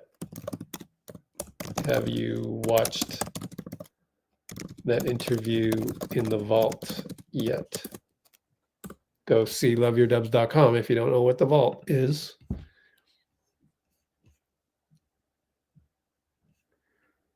Now, next topic, which I'm going through very slowly. Time for some Jonathan Kuminga love. Here we go. I didn't think I'd be on. I thought I'd be on for like half an hour. JK Love highlights. Oh man, you're gonna love this. Straight from Instagram, but our Discord is so awesome. We can embed Instagrams into our Discord. Nobody else can do that. Here's the one that I'm going to use as a reel. It's already been retweeted, re-Instagram. There's a new thing on Instagram where you can repost by Jonathan, by the person who did this one.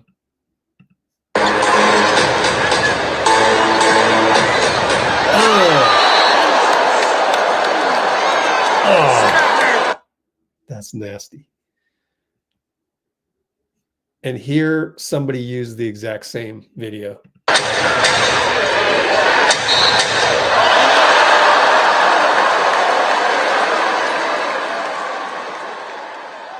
My fault. Exactly. That was not the exact same video. That was Steph.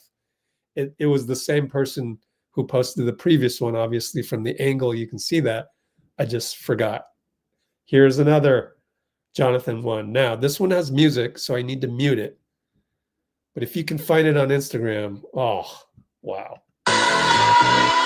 So obviously I got to mute this because there's copyrighted music, but another angle. Gets down, gets up, boom.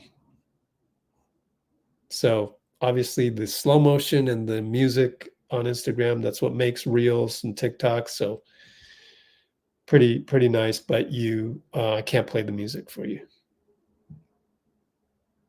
Next one. Is this one done yet? Here's the widescreen or the, what do you call it? HD version of something. Let's check it out. Does it have music? Let's see. Yep. Gotta be careful. Mute it. Here we go. Yet another angle. Ooh, a little speed up. Yeah, that one's nice too. Oh, I didn't see that. Did you see Steph went like this? Steph did the N1. Oh man, I didn't even know that. Sometimes you see little things, and we'll talk about that some more. Jimmy and JK coming right up. Steph actually did an N1 celly.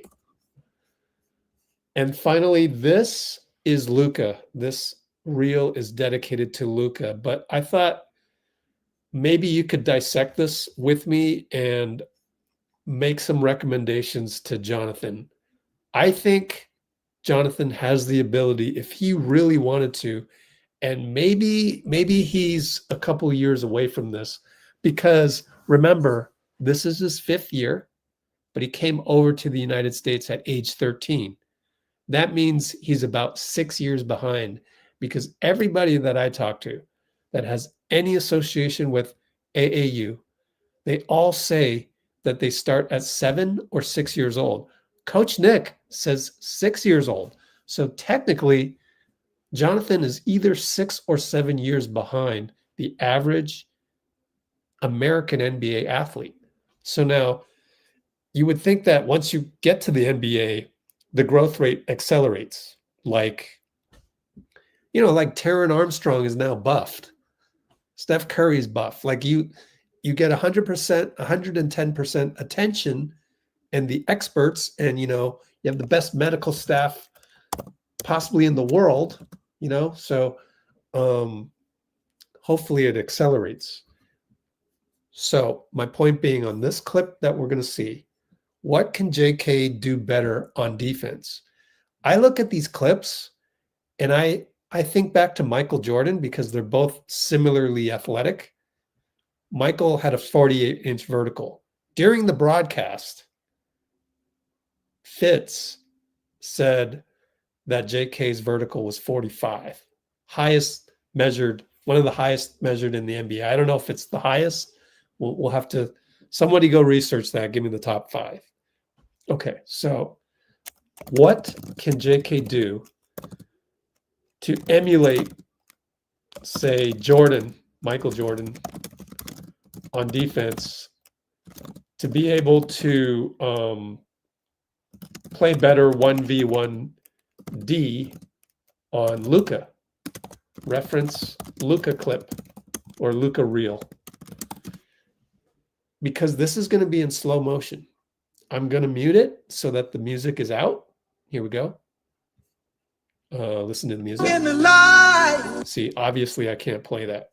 Now, we will pick it up shortly. Now, that's good physicality, but he can do more.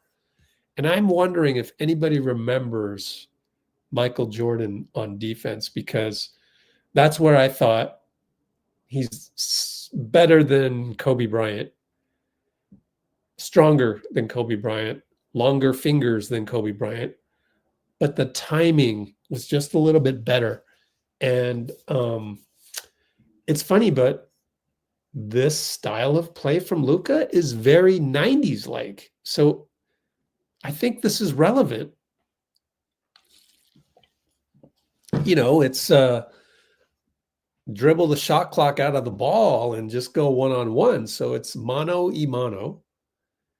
And we're going to look at this, and I'm going to ask you, what could JK do better? Because if I were to envision JK being Michael Jordan, what would he have done against Luka? And I think what it is he could have timed the ball better. I mean, Michael Jordan would have released on the contact at the right point and looked at the ball and be able to time it perfectly. That's what made Jordan the best player ever in terms of regular basketball. Now, obviously, there can be arguments made of, Steph in this era of basketball, 3 points is more than 2, et cetera, et cetera, et cetera. But if you're talking about traditional pickup game basketball where there's not as much speed, it's kind of just for fun. It's kind of like, there's not all this science and analytics behind it, because the only reason why the game is so fast now and shooting so many threes is because they've mathematically concluded that way is better. Okay, fine. So let's go back to the playground way of playing basketball, which is 90s style. And this right here, I think there is a possibility for JK to time Luka better, a la Michael Jordan. Now that's a tough ask. I don't know that JK can ever do this. I'm just saying there's a possibility if he spent a session with me looking at Michael Jordan highlights, which I do have, VHS tapes. Me and Dustin Candlin, in fact, we are the ones that have VHS tapes from when Michael played on WGN every other night, and I recorded those games. You can watch that. Now, that's for someday when I should actually digitize all those, but maybe I should wait until JK wants to pay for that. There are people out there that will change VHS into MP4s, but I don't have the budget for it right now. So let's not belabor the situation anymore, and let us play this to the end of it. If I could just see my pause button, there it is. Okay, so JK is maintaining, and right there is where he makes the mistake. Now, wouldn't Jordan sort of release a little bit and then time this ball? I'm just saying. So by then he's already beaten. So you've got to be able to be in stride. You stay in stride and you kind of analyze and you jump. You do jump at the right time to block the shot. That would be Jordan. There's at least one more instance of this in this entire Instagram reel. So let's play this through. So there was the end one. This one does not involve JK. Al Horford actually does a pretty damn good job, right? That's pretty damn good. Luka just makes it. So, oh, by the way, let me write that in the notes because I don't want to forget that. So we just saw the 141 mark on JK. First 1v1 clip, and then at the 142.15, Horford actually defended him on the help very well. And then here's the other example, because I still haven't talked about my video essay, which is JK and Jimmy. That's the real story. Here's another one. Okay, he's got the step on you. Now it's about timing it. He's putting a chest into him. Don't you think you could time that just a little bit better? Don't you think Michael Jordan would have done that? So I'm just saying, the rest of this may or may not have JK in it. Let's move on. And what I want to move on to now is the relationship between JK and Jimmy. So officially, we are starting that soon. Second 1v1 clip. Time it like MJ would have. And then now we're going to start the Jimmy JK relationship essay. All right, where do we begin? My problem is I know that Steve Kerr talked about it. I just don't know which interview. And I think it was in the pregame of Portland. So if you don't mind, Siobhan's trying to be famous as we speak right now. That's you, isn't it? I'm not clicking on it. Ha. Well, you're going to have to bear with me because that's what happens on a live thing when I'm using this as the actual, raw footage that I need to edit for my essay. But I think it was in the pregame, so you guys are just going to have to listen to the pregame all over again.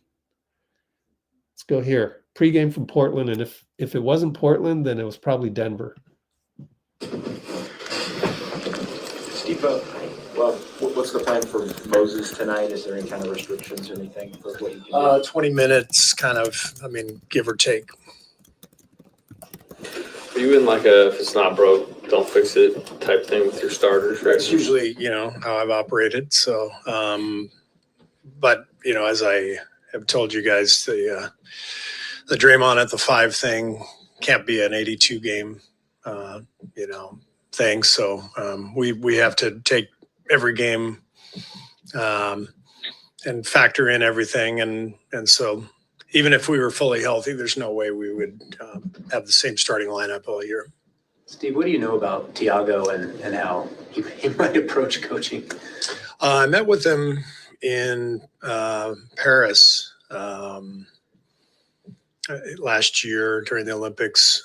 He was getting ready to coach Paris basketball, and David Kahn, the owner, texted me and asked if I would visit with Tiago. And so we spent some time together and had a great visit. And then he was wildly successful, winning the French league and getting rave reviews. And, you know, David told me what an amazing coach he thought he was, and that he thought he'd be an NBA head coach someday. And obviously, you know, nobody wants it to happen under these circumstances, but I think, you know, there's a reason Tiago's here. I mean, he's a very, very talented guy and a really good coach. What makes Tiago such a great coach, or what makes Tiago such a good coach? What makes him such a good coach, such an effective coach? Well, I mean, this is me telling you what I've heard. You know, this is his first NBA, you know, coaching game. I don't know him that well, but winning the French league in your first year, that means something. And I know the Spurs people who you know, we share that experience with. They speak really highly of him. So you know, I wish him well, and after tonight anyway, and you know, we'll see how it all plays out. But sounds like he's going to have a, you know, long coaching career. Steve, how have you approached?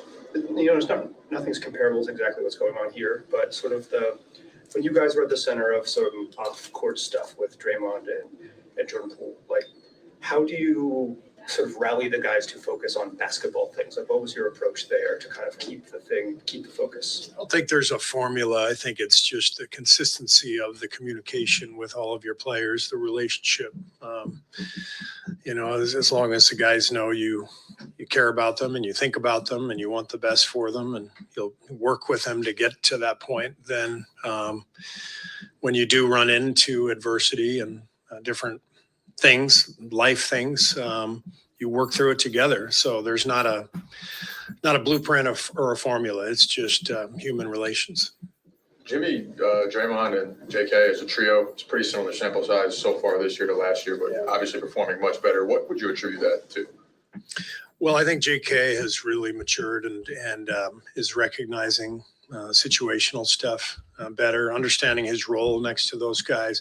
Remember, we barely had a chance to do it last year. He came back with maybe 8 or 10 games left in the regular season.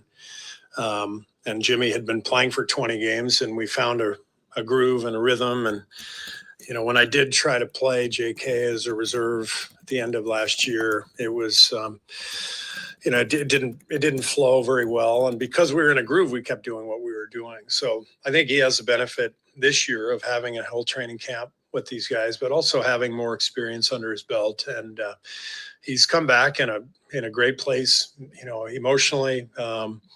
I've never felt better in terms of the connection that we have coaching wise, you know, me explaining what we need from him and him responding. And I think you've seen that the first couple games, you know, the adjustment at halftime of the Laker game and starting to set screens and dive and get more active off the ball. That opened up the game. And last night, I think he only got 7 or 8 shot attempts, if I'm not mistaken, but it didn't bother him. He played off the ball. He played great defense. And that's the real value with that group is the defensive side of the ball. And adding Al to that last night was it looked different, you know, with that length and athleticism and switching across the board. Did you get to drill that trio in practice during training camp? A little bit, but not a ton. We gave them some minutes together in one of the exhibition games early. But last night, I mean, I think I told you guys that lineup had never played together even in practice. So we're still in the mode of you'll see it tonight, I'm sure. Some lineups that All right. Now we heard what we wanted to hear. Thank goodness I picked the right pregame because that's the one I wanted. So to start this essay off, let's not forget that when the theory is correct, which I talked about over and over again during the summer, especially when people were arguing about JK and thinking it was a miserable time for some reason.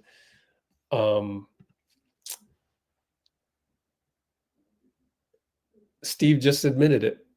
He didn't play JK because they just couldn't find time to integrate all that stuff together. We were trying to get the 6th seed, and it was just damn near impossible. So, we ended up with the 7th seed with the loss to the Clippers. And I was upset that game because we didn't give JK a try. It was DNP, and Gary Payton screwed up the assignment with Harden, fouled him for 3-and-1. Most of the guys didn't play well. And that was a game where, you lose another game like that, that's a fireable offense because you just DNP'd, you made JK irrelevant. But Steve won the next game against Memphis, luckily for him. And, the rest is history. We beat Houston in 7, and then Steph got hurt in the Minnesota series. So that right there, what Steve just said in Portland confirms that it wasn't really anything against JK. It was just, you're in the trenches. It's battle time. It's all hands on deck. And that when that happens, the fear of making a mistake goes higher, and you just don't have the luxury of doing something that is risky. And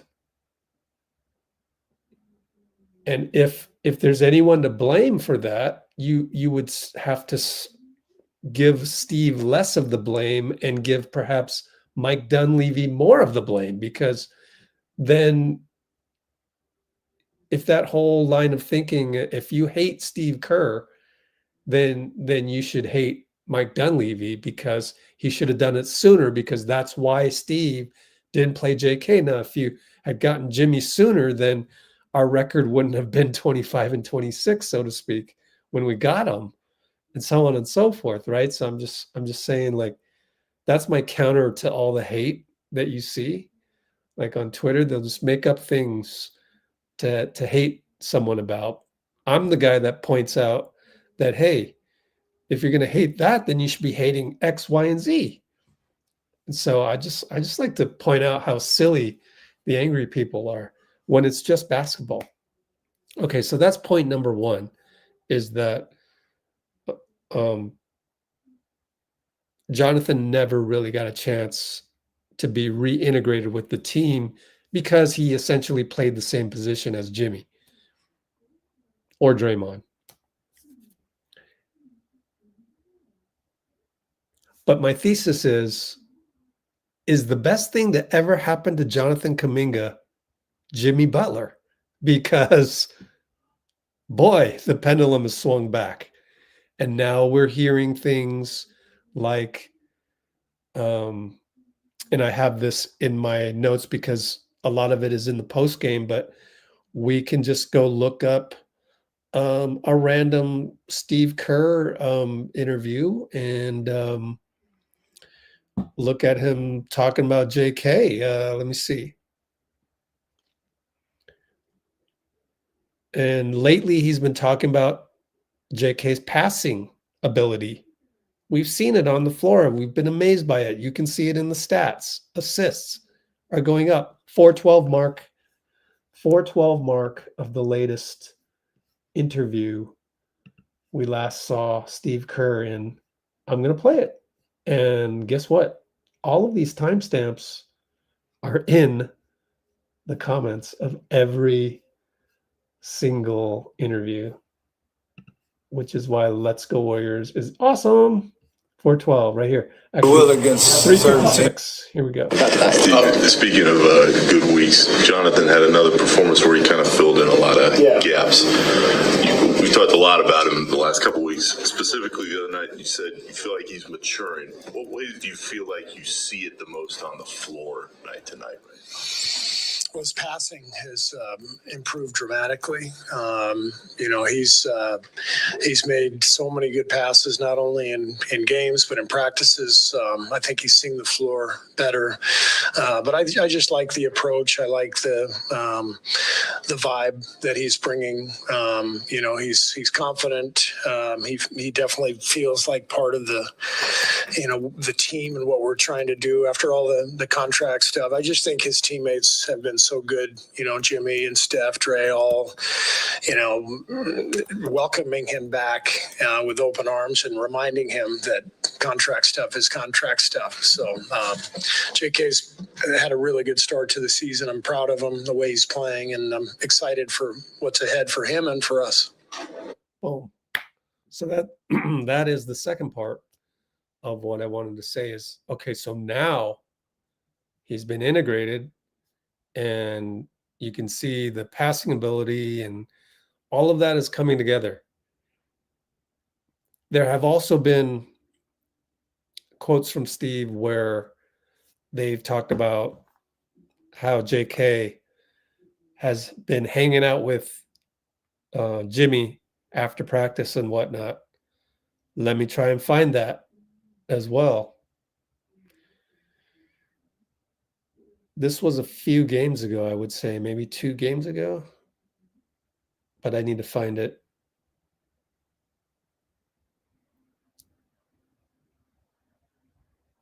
Nope, it wasn't in the one against the Nuggets, so I need to go back even further.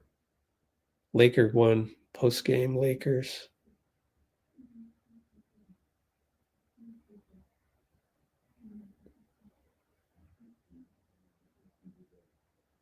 And there's more about, I think Jonathan's really matured.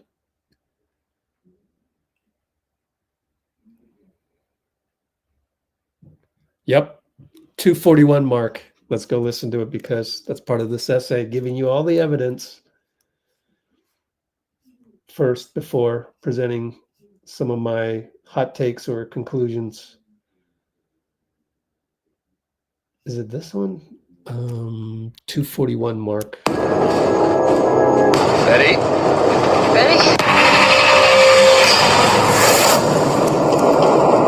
Yep. Steve, you've been pleased with Jonathan's play for a few weeks now. What do you think has gotten him into such a solid rhythm early here? I think he's really, really matured. He's had a great camp. We've had some really good conversations. I think he has a better understanding of, what we need. You saw in the first half, he took a couple tough mid-range fadeaways that we don't want. He immediately held up his hand. He realized, that was not the shot. He had, a couple turnovers where he drove. I also want to say that we've noticed in that game at LA, put up his hand, said my bad. Well, now Steve accepts the my bad and lets him play on. And this is just through all of these conversations that they had.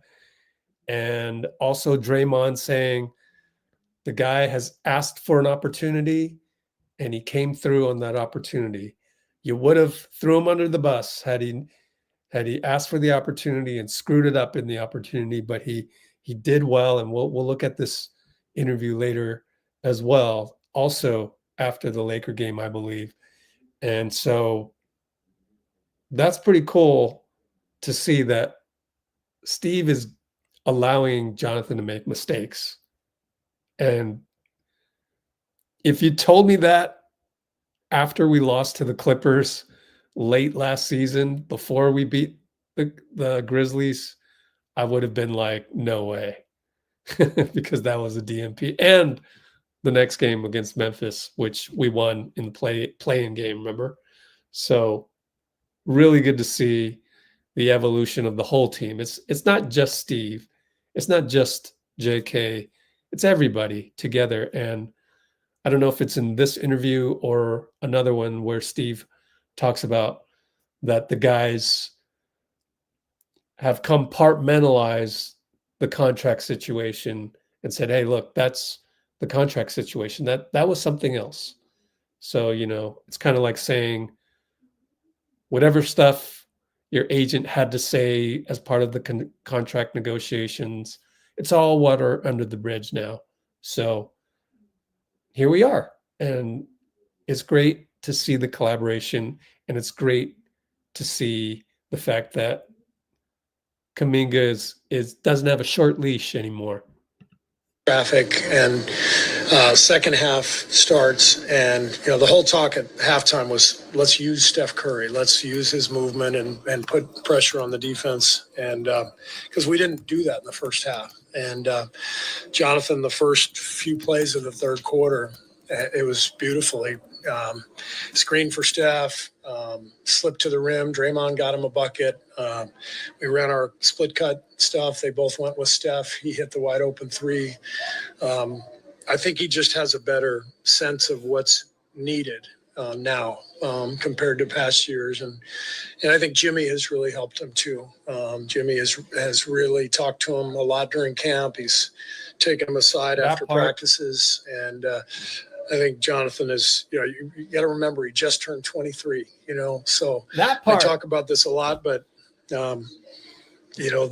he's basically, he played 8 games in the G League bubble, then came to us basically as like a freshman in college. That's how I looked at it. And so a lot of the players today just don't get the same experience, reps that they did years ago. And for him, it hasn't been easy to find minutes on our team. And I'm really proud of him for staying with it and really maturing. And it's a great start for him and for us. Hey, Steve, over here to your right. Now let's go to the Draymond Green one, which I have listed as the 103 mark. And I just want to show you guys all this because it's all part of my thesis.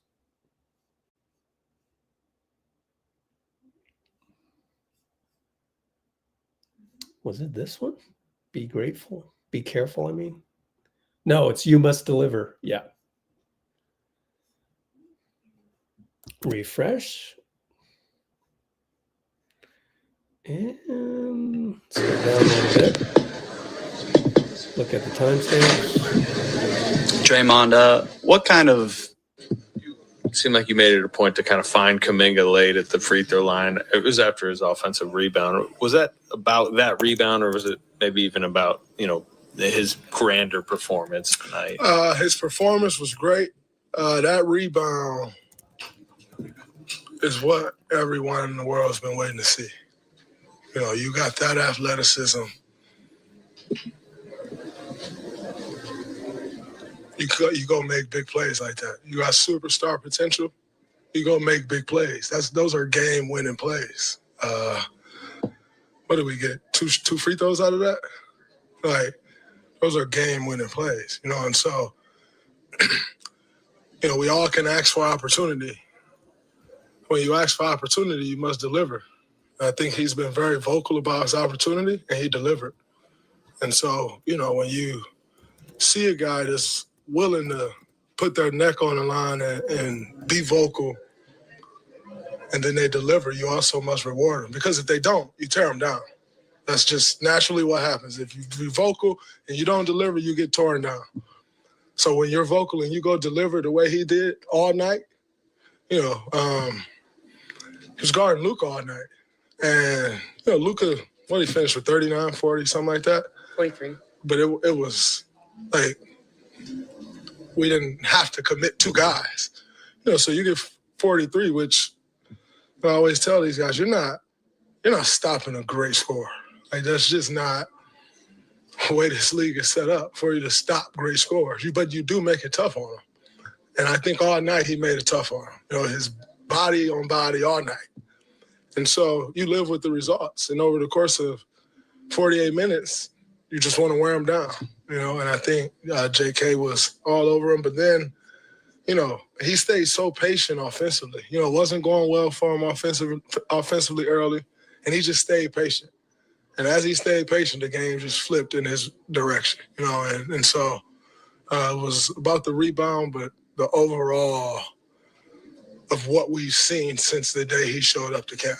The force he's playing with, the force he's running with, the force he's rebounding with, the passes he's making, the drop off the owl is crazy. He couldn't make that play 2 years ago, and so he was incredible tonight, and I want to make sure you know that. Yep. Okay, I want to find one more thing which I may not be able to find, which is, I think, Steve saying more again. I guess he said it already in the Portland pregame or possibly the LA postgame, where it's like Jimmy is working with JK a lot more. So yeah, let's just pretend that we did hear that, or actually I think we did, and let's move on to certain little things that I saw. So let me airdrop this over because I made a video of it, a quickie.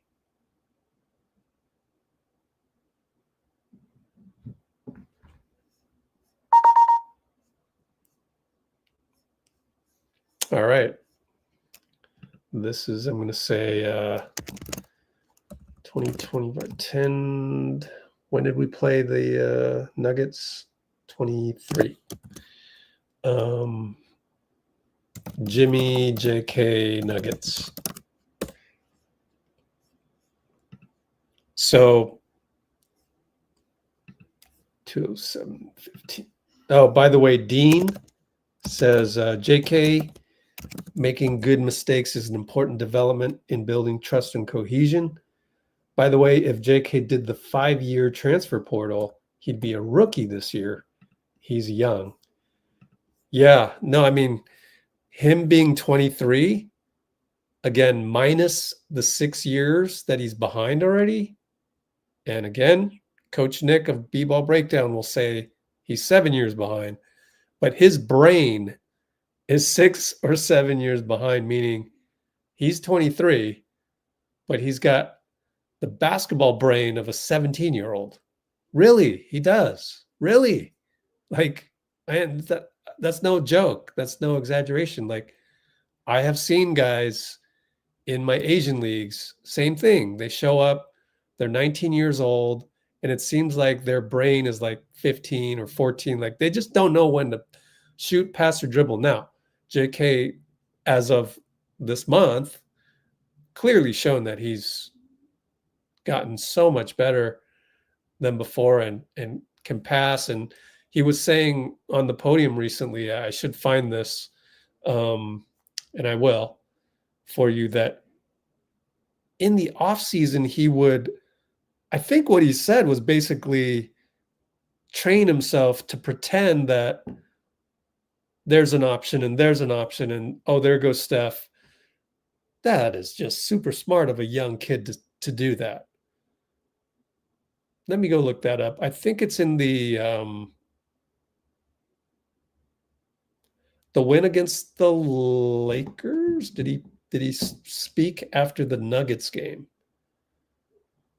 23, Draymond, Steph, Al Horford.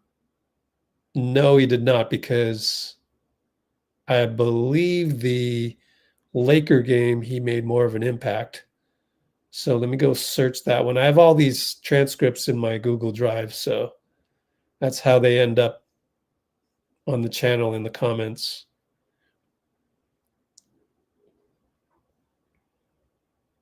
Yep.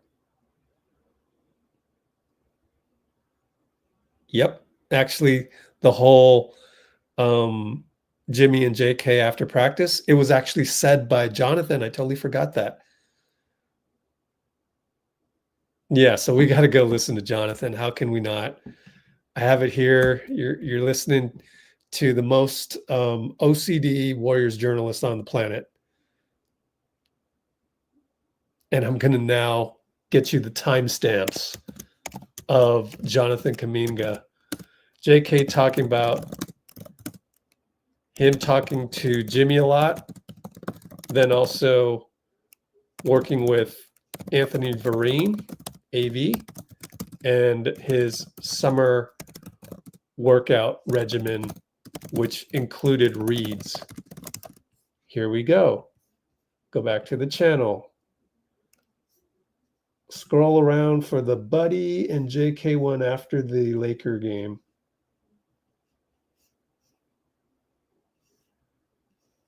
Where are you? I'm looking at thumbnails instead of the actual title, which I should know better. No, but this is going way back. Uh-oh. What did I do wrong? There's Al 8 days ago, so that's not it.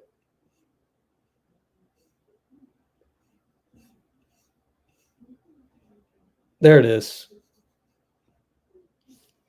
And it's the first question and the third question.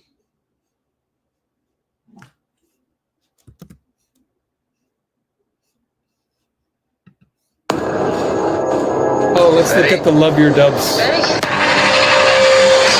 teaser. Oh, I love it. I love it. Go to Love Your Dubs. Buddy, I think you guys opened the second half on an 18-4 run. What was the message from the coaching staff at halftime? We just know we let the game get away from us. There you go. Jonathan, Jimmy, a couple people have talked about how much Jimmy's helped you after practice, taking you aside and played one-on-one and giving you guidance. Can you sort of describe his influence on you? Why it's helped, you think? I'll say I just being a sponge, going to him every single day, not just after practice, just anytime I interact with him, just trying to pick his brain up. And I feel like in this league, he's one of the people that actually been in my shoes throughout their career, like know what I've been going through or what I've been through. And I would say just a similarity of the game and just his knowledge of the game, just as much as he knows, you know, and that's why he's Jimmy, and just trying to pick his brain as much as I can. How did you feel like you played tonight? How did you feel like you played tonight? I'll say not bad. Well, I want to go forward to the third question, which is his summer training regimen. Lasered in on rebounding. Yeah. 9 rebounds and 6 assists has, been some of the talk post game. How, lasered are you in on rebounding, and how much do you believe your assisting has improved over the summer? I'll say just the rebound part. It's just been a goal I've been speaking to my people. Just myself, AV, we're trying to set a goal and just be a rebounder as much as I can. No matter how my game is going on offense and defense, just making sure, just impacting on that side of the game, just being a great rebounder. And I'll say assist-wise, it's just the game has slowed down so much.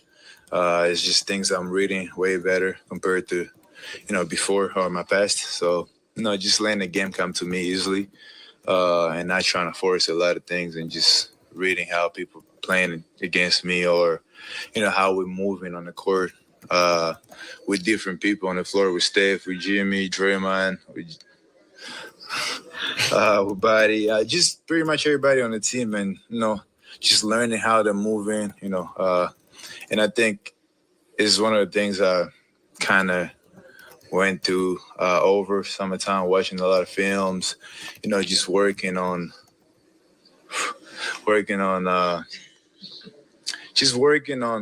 playing without the ball, with the ball, using certain people as Jimmy, Steph, just focusing on how to play with those people and just that part. Using people to be Jimmy, using people to be Steph. That's smart for a kid like him to do that. He did that in the summer. That's amazing. If I were on the beat and I was getting paid to write articles, that's the next one I would write about. But I'm not. It's a lot of work to do that, and I'd rather be doing this. Working on my own basketball pace, and I think that's kind of helped me throughout the summer. That's what helping me out there to just seeing the game even better. Boom. Okay, so that's the premise of what I'm saying tonight. Now let me show you the video that I thought was so cool. And the really cool thing about it is my buddy Ron Quimel. He made the video. And I noticed it and I spliced it, and now I'm doing a video essay on it. So on the video from the end of regulation versus Nuggets, where I saw a little extra chemistry between Jimmy and JK, as well as Horford, by the way, not related. Let me pull that clip up. This is the punchline. This is what you've been waiting for, unless I forgot something. I think I covered everything. I gave you the Instagram reels of Portland and against Luka. Talked everything soup to nuts about JK. This one is the best part. If you bleed blue and gold and you waited until now, congratulations, because this is the part that I love so much about. Preface this. First of all, I converted this to landscape format because I knew we would be here and it would be easier to watch. Secondly, this is a clip from my buddy Ron Quimel, Ron 100. He has baseline seats. His best friend is the fist of Dub Nation, Jason Remolona. Both of them used to play in my league, my Asian American League, which then I opened up to everybody back in the day, called Dream League. We had 125 teams at the peak in 2007, I think it was. And I'm so blessed to have known these guys because now I know them and they go to every game and they sit right in these seats. This is the end of regulation. Obviously, the Nuggets are going to get the ball to Jokic. He's going to miss a mid-range shot. Kudos to Draymond on that defense. Also, you'll notice at the last moment, JK comes flying in from nowhere to kind of physicality Jokic on the shot. It was after the shot. The buzzer sounds. Then dominoes fall. Like Jokic falls. JK falls on top of him. And then you're going to see David Adelman go crazy on the bench. He's asking for a foul. But I think it happened after the shot and the buzzer sounded. And also, it's like game 7 of the finals. Like, you can't call that. I mean, it just really didn't affect the shot. And then my main point why I'm here tonight is because I noticed Jimmy is going to give JK a love tap. I call it a love tap. It's one of those things is when, and this goes back to if you've ever played in Asian tournaments, Filipino tournaments, whatever serious competitive basketball league or tournament, mostly tournament that you've played in where the stakes are high like this. It's got a playoff feel. Like that's what happens when you enter a tournament. Like every game is super important. You can't lose, or typically you can't lose a game. Otherwise, if you lose a game, you're not winning the championship, which is a bummer. That's why I used to make my Dream League championships, the tournaments, I used to make it pool play and then seed them so that only Sunday would be basically if you lose a game on Sunday, you can't win the championship. So I always made it where Saturday you can actually lose a game and come back through the bracket. But what I'm saying is the intensity level goes up a notch and the pressure really goes up.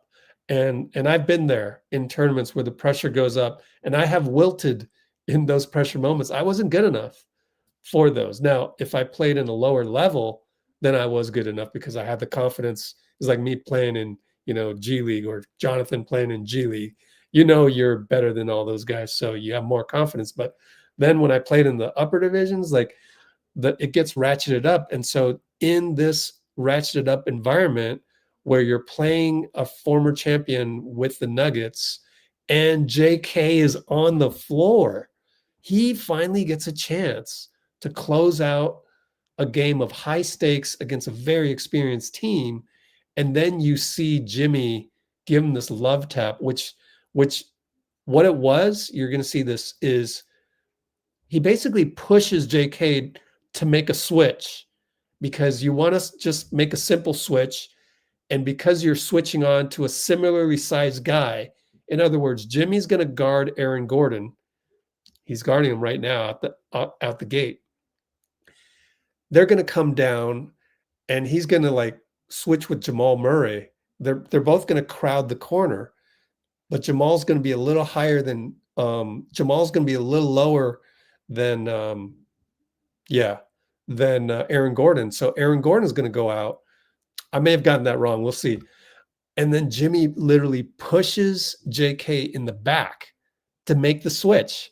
And I just love that, because as a kid, JK, you're kind of like, you should automatically switch, but you're just new to this. This is just new. And there's Jimmy to like physically put his hands on JK. No, you go over there. And to do that, you have to be comfortable as teammates. You have to be, in some sense, connected.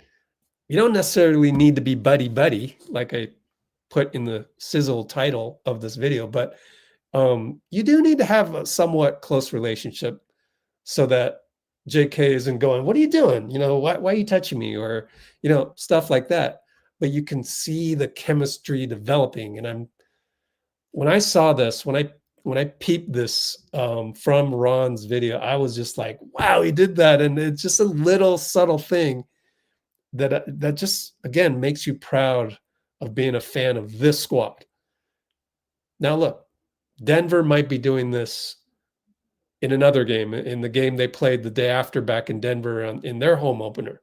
They may be doing that. Maybe nobody got a clip of that, or maybe somebody did get a clip of that. And, but this is part of basketball. This is what makes you feel more connected to the team. And that's what we're all about. That's what I'm all about, is to utilize my experience in basketball, my experience being close to the team, and my ability to spot these nuances of basketball and share them with you, because these are the reasons why you should love your team. It's not the wins and losses.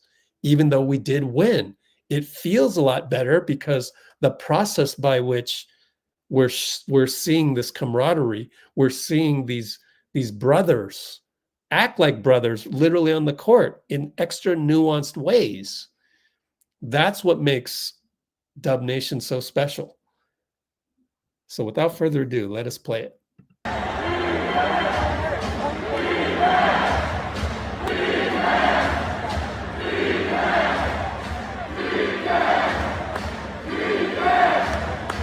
Right there, the little extra oomph. Good down. We're going good. Jay Clay flies in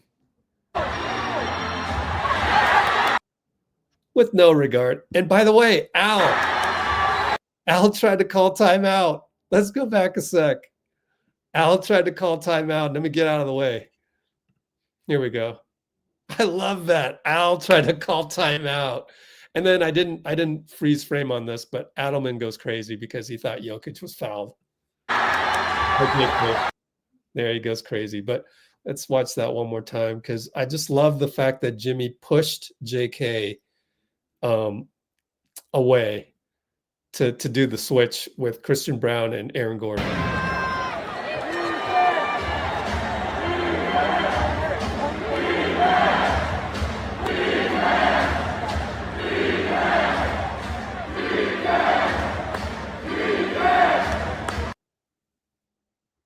Little push. Little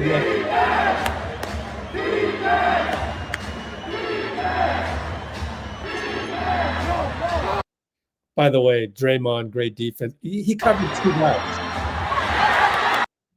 I mean, Al tries to call timeout. I love that. Again, the game goes into overtime due to the miss. Draymond covered Jamal Murray and Jokic on the same play. It was just like plays like this. That's what makes it so fun to have this squad, and we just got to hope they can bottle this up and utilize it over and over again. And I think they can. And for us to come out with the win like that, this would have been a great play even had we lost the game in overtime. I would still be here pointing it out, but we actually won, and it just makes the win better rather than you wanting the win to make you feel good. No, it's more like these little nuances make it better, make your experience better, win or lose, right? So that's kind of why I do what I do, why we do these things on Let's Go Warriors. I'm going to turn this into a video essay because lots of times people don't really like even this live stream, which is basically my work session. It's in the title. It's a Warriors work session. It's me showing you X's and O's. Actually, I'll give you a bonus. We'll look at some X's and O's that we didn't look at, and they're from the Portland game. So I'll do that in a minute. But that's why I do this. That's why I started the loveyourdubs.com summit. So go register for free over there. It's scrolling at the bottom of your screen. And man, just these little nuances that I notice all the time is just like, it just, first of all, it reminds me of what it was like to be on my tournament teams in Asian American and Filipino tournaments out here in the Bay. And when we traveled to LA, traveled to New York, went to Fort Lauderdale one time, just bonding with the team, these little instances of bonding. And that's what I just showed you, was an instance of bonding between Jimmy and JK. So it goes right back to the title of this video. Could it be that the best thing that ever happened to Jonathan Kuminga was Jimmy Butler? Now, you wouldn't have said that the day we lost to the Clippers and JK got DNP'd. You wouldn't have said that the next game when he got DNP'd by Steve in the Memphis game, which luckily we won, right? Or not luckily, but thankfully we won and became the 7th seed. Like, if you think of it in a myopic sense on that day, you would have never guessed that the best thing to have ever happened to Kuminga is Jimmy Butler. You would have said that was the worst thing that would have happened to Kuminga. And yet here's an example where maybe it is the best thing, because now you got JK contract situations done. Okay, now I can mingle with you because, just like Steph, I didn't want to mess up your contract negotiation because you earned that. So there's really not much communication going on between JK and Steph and Jimmy. I mean, there probably was some, but not to the level of let's get together on a basketball court and let's do this and that. Oh, you should be here. You should be there. Oh, let me push you to switch with the guy.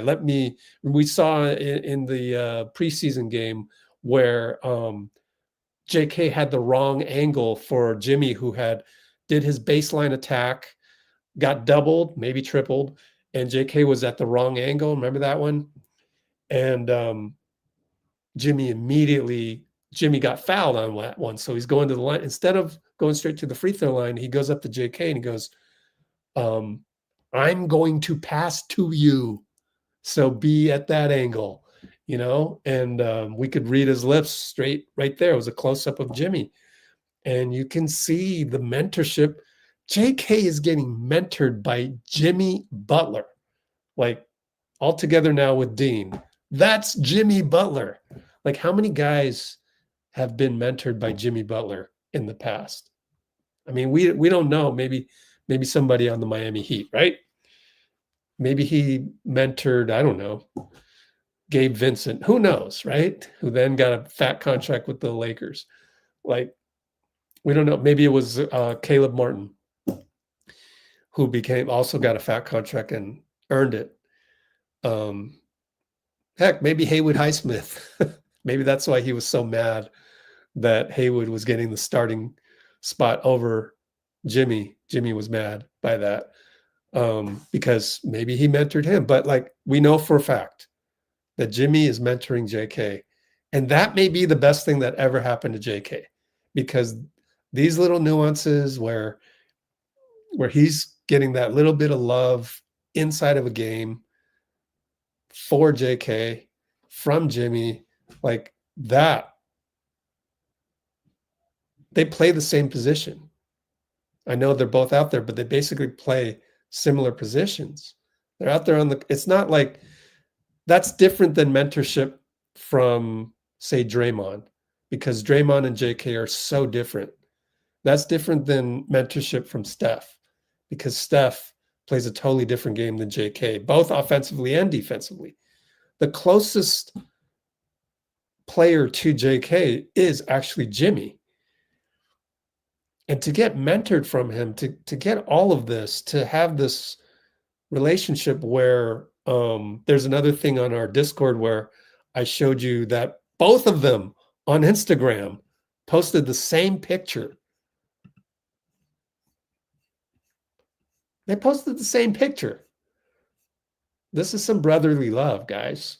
And I think it's so exciting for us that we should celebrate it. I have it somewhere in here. I'll get to it.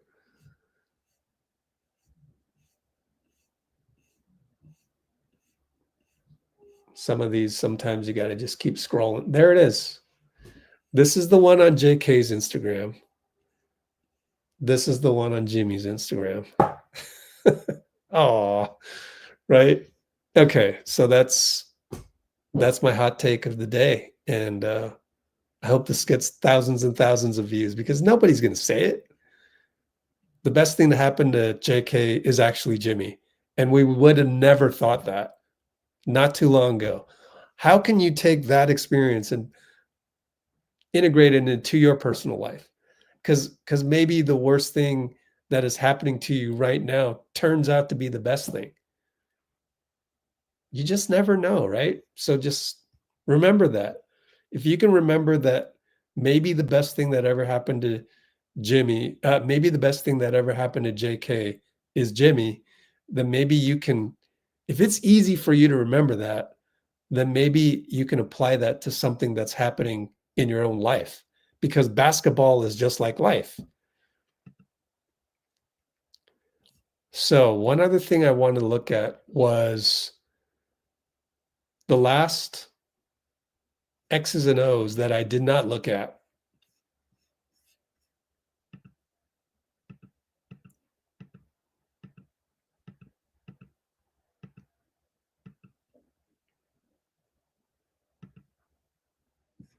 And one of them was the 3-ball by Aaron Gordon.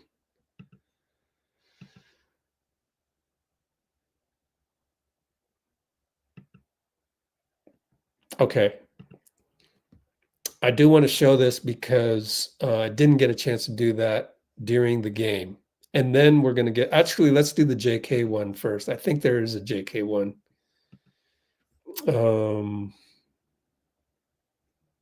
Let me see.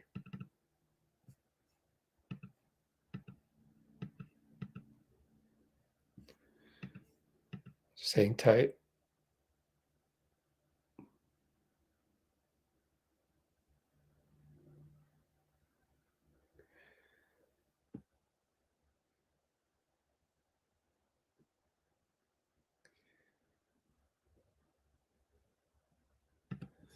Nope. Sorry about that. Okay, Portland. Which one was this?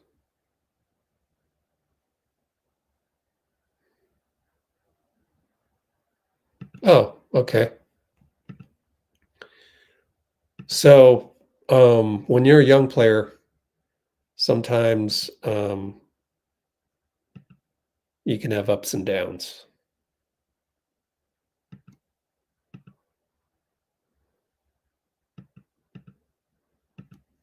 Yeah, interesting. Here's one of Jonathan.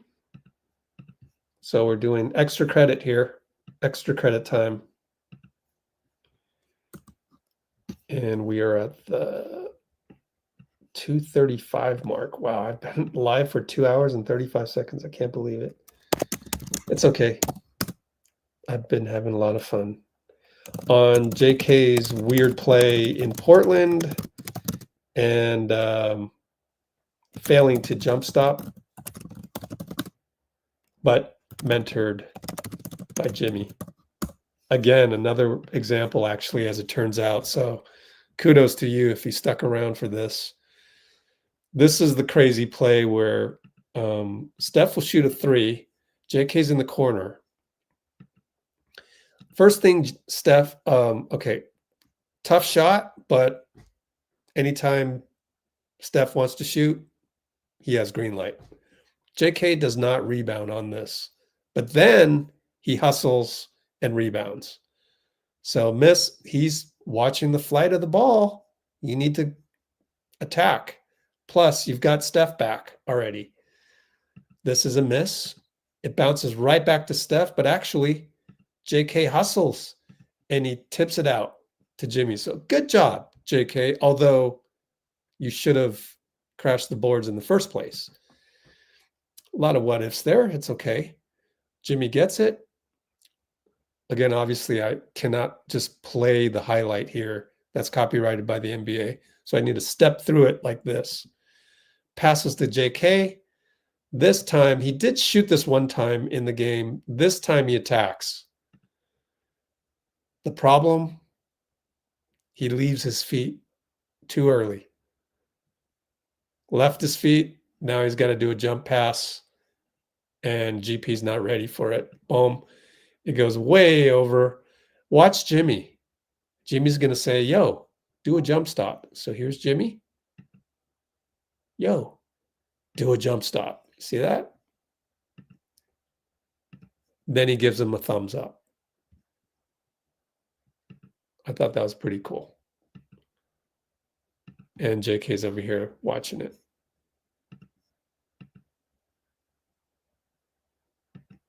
And he knows it. All right, one last X's and O's that I didn't go through, which is the one from the Denver Nuggets game.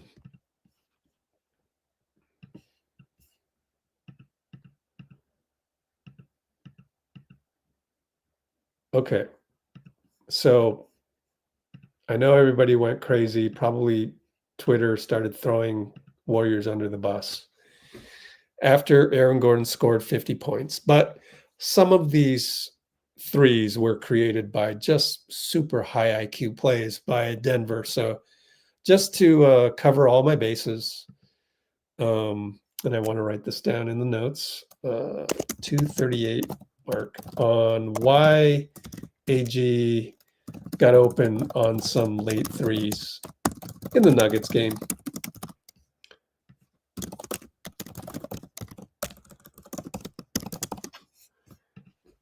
All right. Watch the screen that Jamal makes. Step through this. Look at Jamal. He's going to go down and then come right up and set a pick on Draymond. Sets a back pick on Draymond.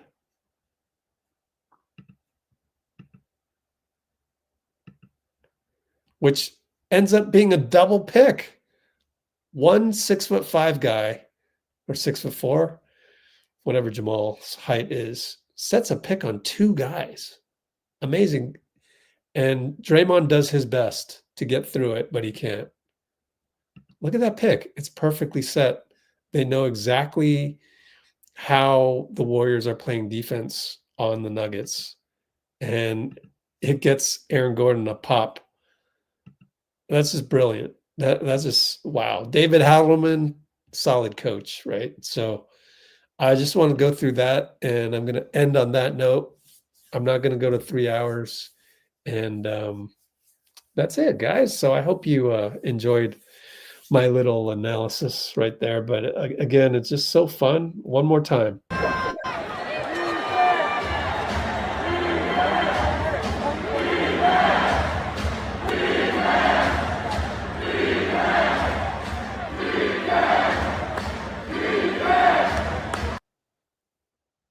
Extra oomph on the switch.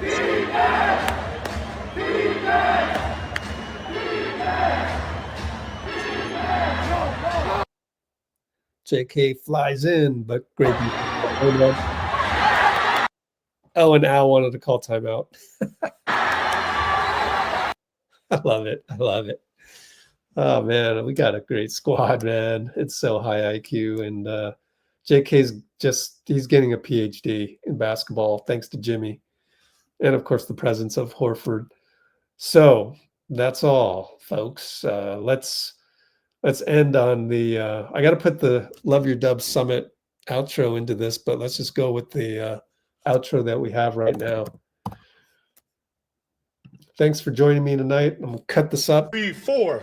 Basketball, give me. No, stop. I'm sorry, Stop guys. that. Don't get it.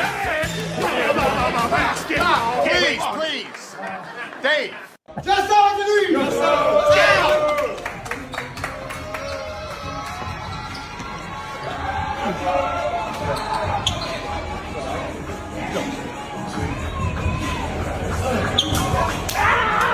The relationship the two of you have. This is going to be it. I love playing with you.